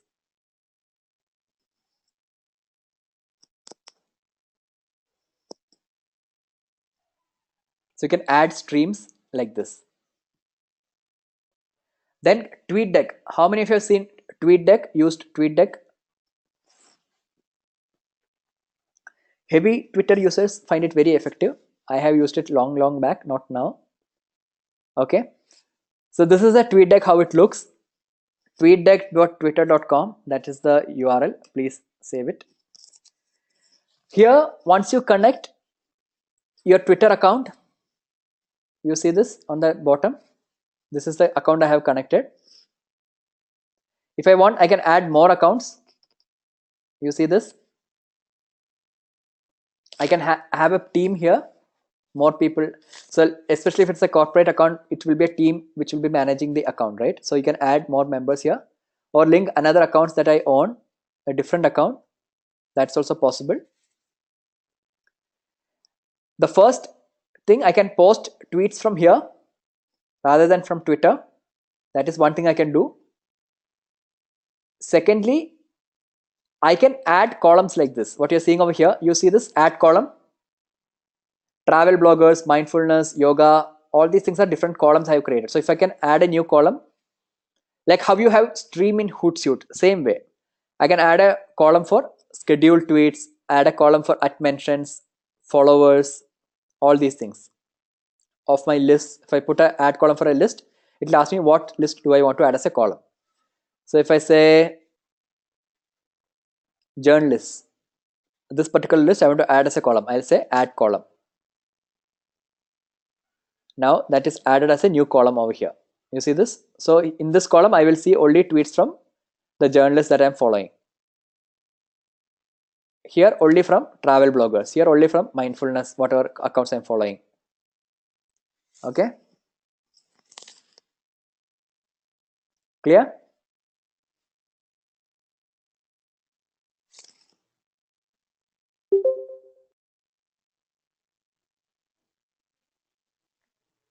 Any doubts on TweetDeck? The basic funda is same in almost all these things. In some you add as a column, in some you add as a stream. Basically you are picking different sections of your account and putting them in one place to see, so that it is easier to manage and you get a picture, full picture at the same time. Any doubts, guys? TweetDeck is promoted by Twitter, which is why that link says tweetdeck.twitter.com. Okay. You also have an app for TweetDeck, which you can download in mobile. Any doubts, guys?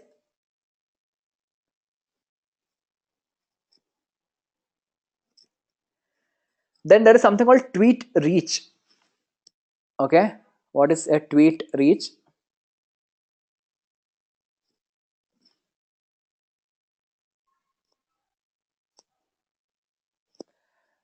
Tweet reach shows you. So that's why, Renu, what I mean to everyone in general, these are different tools. Try to use them when you do the assignments. After that, try to use them. If you have questions, you post it on LMS. Okay, that's how you will be able to better understand. And these are not very tough tools actually. It's all very intuitive. You can just start using and you will get a hang of it. So what this will do is, you can create an account over here and it will show you the reach of your different. I'll just show you an example.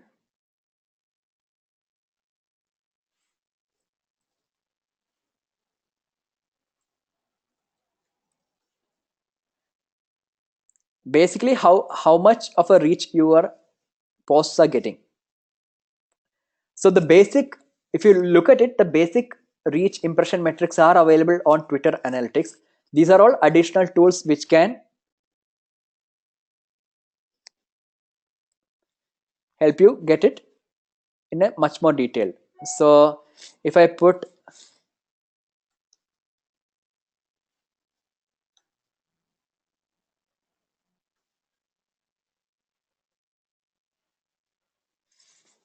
I just TweetDeck and TweetReach are only we use it for Twitter. Yes, but Hashtagify you can use it for any other thing also in general. So I just entered my Twitter handle over here. It gave me a snapshot of how many accounts I reached, exposure, how many impressions, activity. Okay, most retweeted tweets. So contributors here means people who have engaged with it. So a lot of them are you guys, right? And timeline. So it gives you a snapshot like this. Got it? Okay, Manchuda, you have to leave. Okay, great. Can I request those? I know it's getting late for some of you guys. Before leaving, can you take 2 minutes of time to share a feedback for the course? Please do it before you leave in case you want to log out in between. Okay, this is not for the session, for the entire course as such. Okay, is this clear, guys? You can also use a hashtag, for example, here. Or let's if I put a hashtag like this. So before you post something, okay, when you decide on what kind of hashtags to use and stuff like that, you can make use of this to understand how much reach you might get. Got it?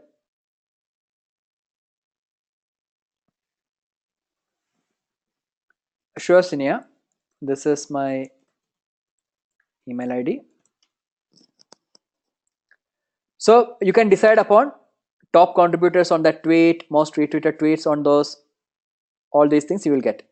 Okay, please explore this. Can I move ahead?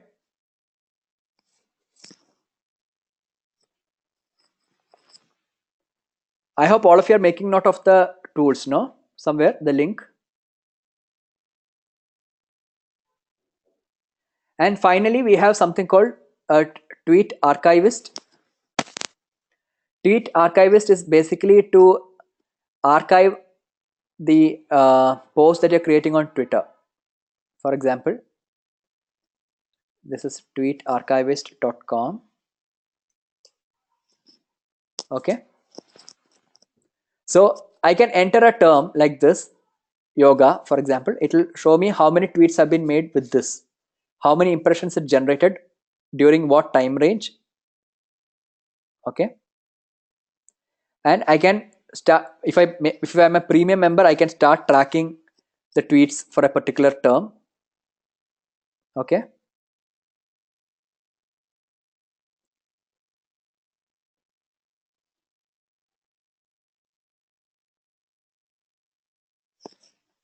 I will repeat. So basically, Tweet Archivist lets you archive your tweets, meaning you can save your past tweets using this tool. Okay, I'll show you one example here. 1 minute.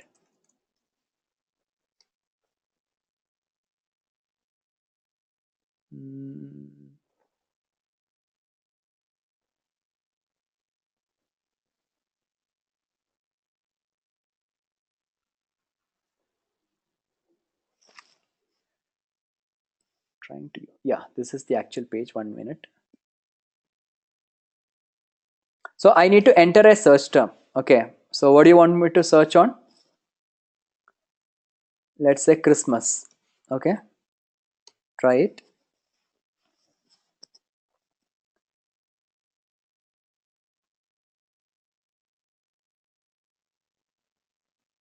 So it will give me tweets of which are related to Christmas.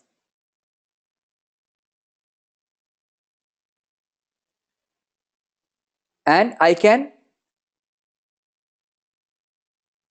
index it or save it. So for example, I can, let's say, specify it by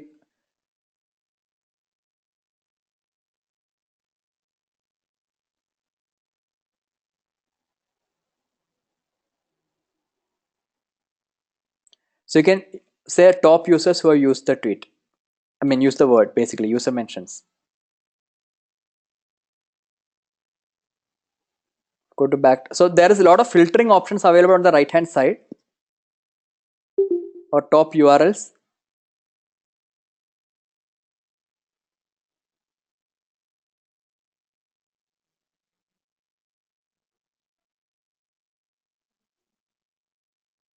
Okay.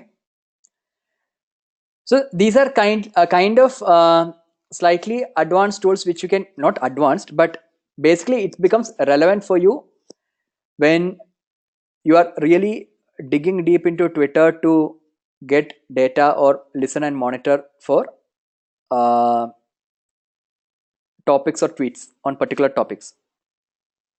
Okay, at that time you can dig out tweets on a particular hashtag or on a particular what to say, handle. If I go back, yeah, it is like more like bookmarking. So it's like a, what you do on Google, you type in certain queries and you Google algorithm will pull up the different website data, right? Here instead of that, we are doing it from the Twitter. You are pulling up tweets based on the query. That's the difference. Okay.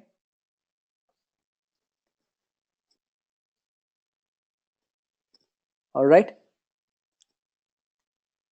Then there is something called IFTTT.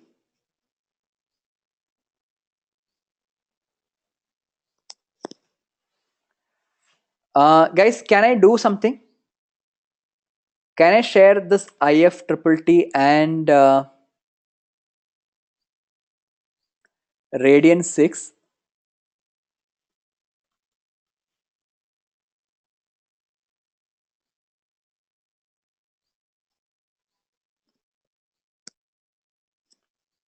I'll just put the links over here.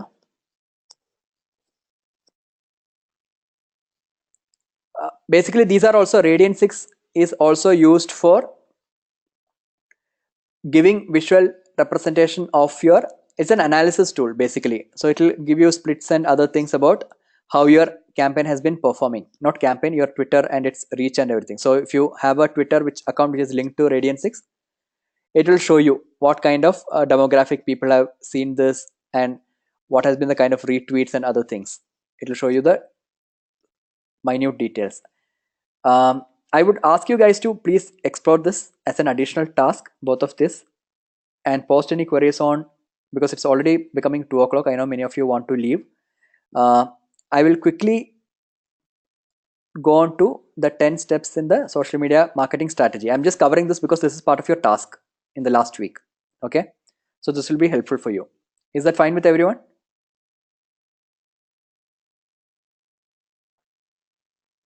Okay. So if you look at your LMS, the task for today after this is to create a social media strategy. Okay. So things you need to keep in mind is, one, map your industry and competition. So it's not just important that you identify what you want to create a campaign for. It's equally important to map who are your competitors. So which is why some of the smaller tasks in between were about find out which competitor you want to make the list for to monitor and other stuff, right? Identify your target group. Whom do you want to reach? Demographically, age group, geography, and other factors. And which platform should you run on? Which platform here means, should you do it on Instagram? Do you want to do it on LinkedIn, Facebook, Twitter? Which platform would you choose based on your target group? Because if you remember the first session, the platform that you choose is dependent upon the kind of audience you're targeting, because each audience is on a platform for a different why, different reason, right? So first, understand your space, your competitors, understand which target group you want to target, accordingly select the platform. Don't straight away decide it's a LinkedIn or Twitter you're going to do. After step 2, identify, okay, for this target group, what platform should I choose? Then branding. Your brand should have a social personality, which means you have seen enough case studies of how you can make goof ups, how you can turn it around, how you can generate an emotional connect based on topical topics, or current topics, or even otherwise. So see how you can build that social personality. So do you want it to sound funny? Do you want it to sound very emotional? Decide on what kind of connect you want to hit with your fans or followers. And then after choosing the platform, after choosing what kind of social personality you want to have, set out the objectives. Objectives here means what kind of reach do you want, what kind of impressions, what kind of clicks you want. Define these clearly. And then after that, come to your budget. Okay, what is the budget that you can allocate for this? Maybe something very nominal. And on a day, so you already saw daily budget is the norm in all these platforms. How much can you nominally spend on a daily basis? Decide on the budget, and then chalk out a strategy for each phase. So maybe initially you will focus more on branding. You might choose CPM model where you pay for 1,000 impressions so that you get a lot of impressions without much cost. Then you may choose to a CPC model where you pay for every click and try to get more clicks on the post than impressions. And then take action, create. So the action can be any of this: new ideas, refining the target audience, executing the strategy that you have decided. These are all actions. There is a template available in LMS Arena. You can download it. You can use that.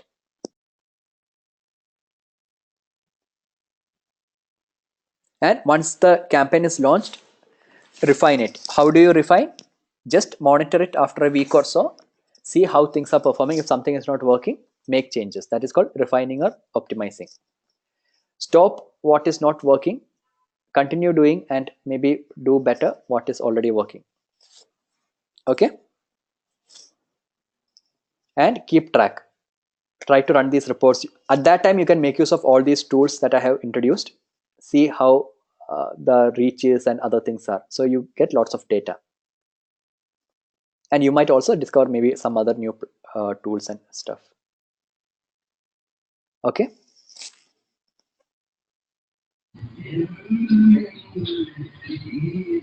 I think somebody is, can you mute? Yeah.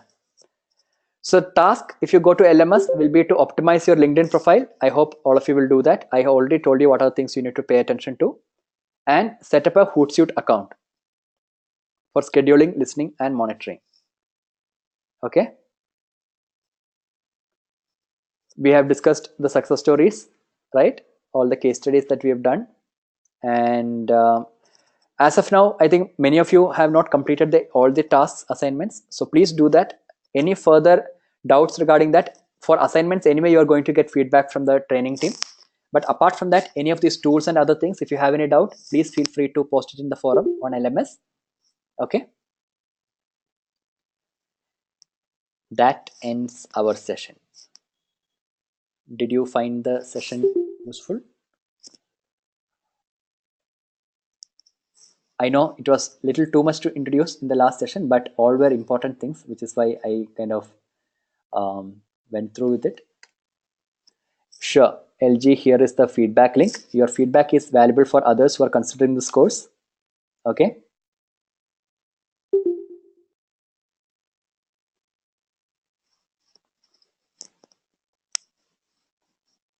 Oh, thank you, Shirisha. You noted down everything and pinged it. Others can copy.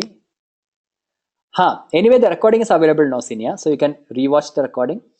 It will be available to you within 48 hours. And the tools, anyway, you don't have to bother right now. Once you create the campaign, it will be more useful after that. Thank you, Havi. So this is the feedback for your entire course for all the 4 sessions, and it will appear on the Digital Vidya website for any other candidates who may want to consider taking this course. So please share what you felt worked, and thank you.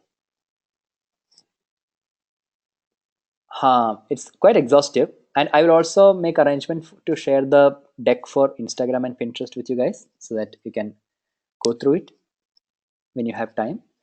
Compared to this, those are simple. You can just pick it up on your own. Okay, thank you, Sandesh.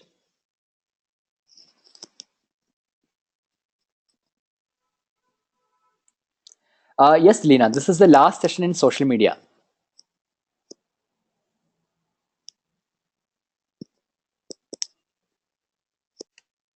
We have 4 sessions, no? 12 hours. Thank you, Tanvir.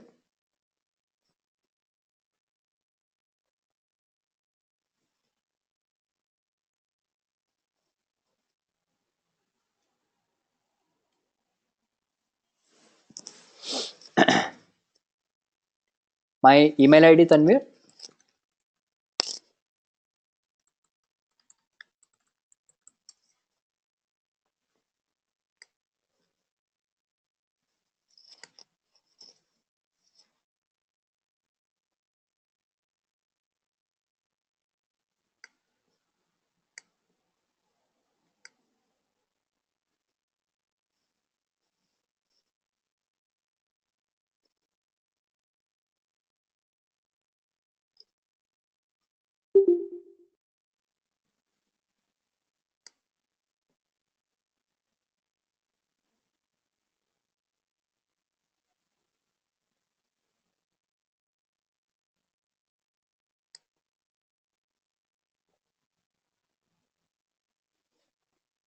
Thank you, guys. Thanks, Tanvir. Thank you, Rina.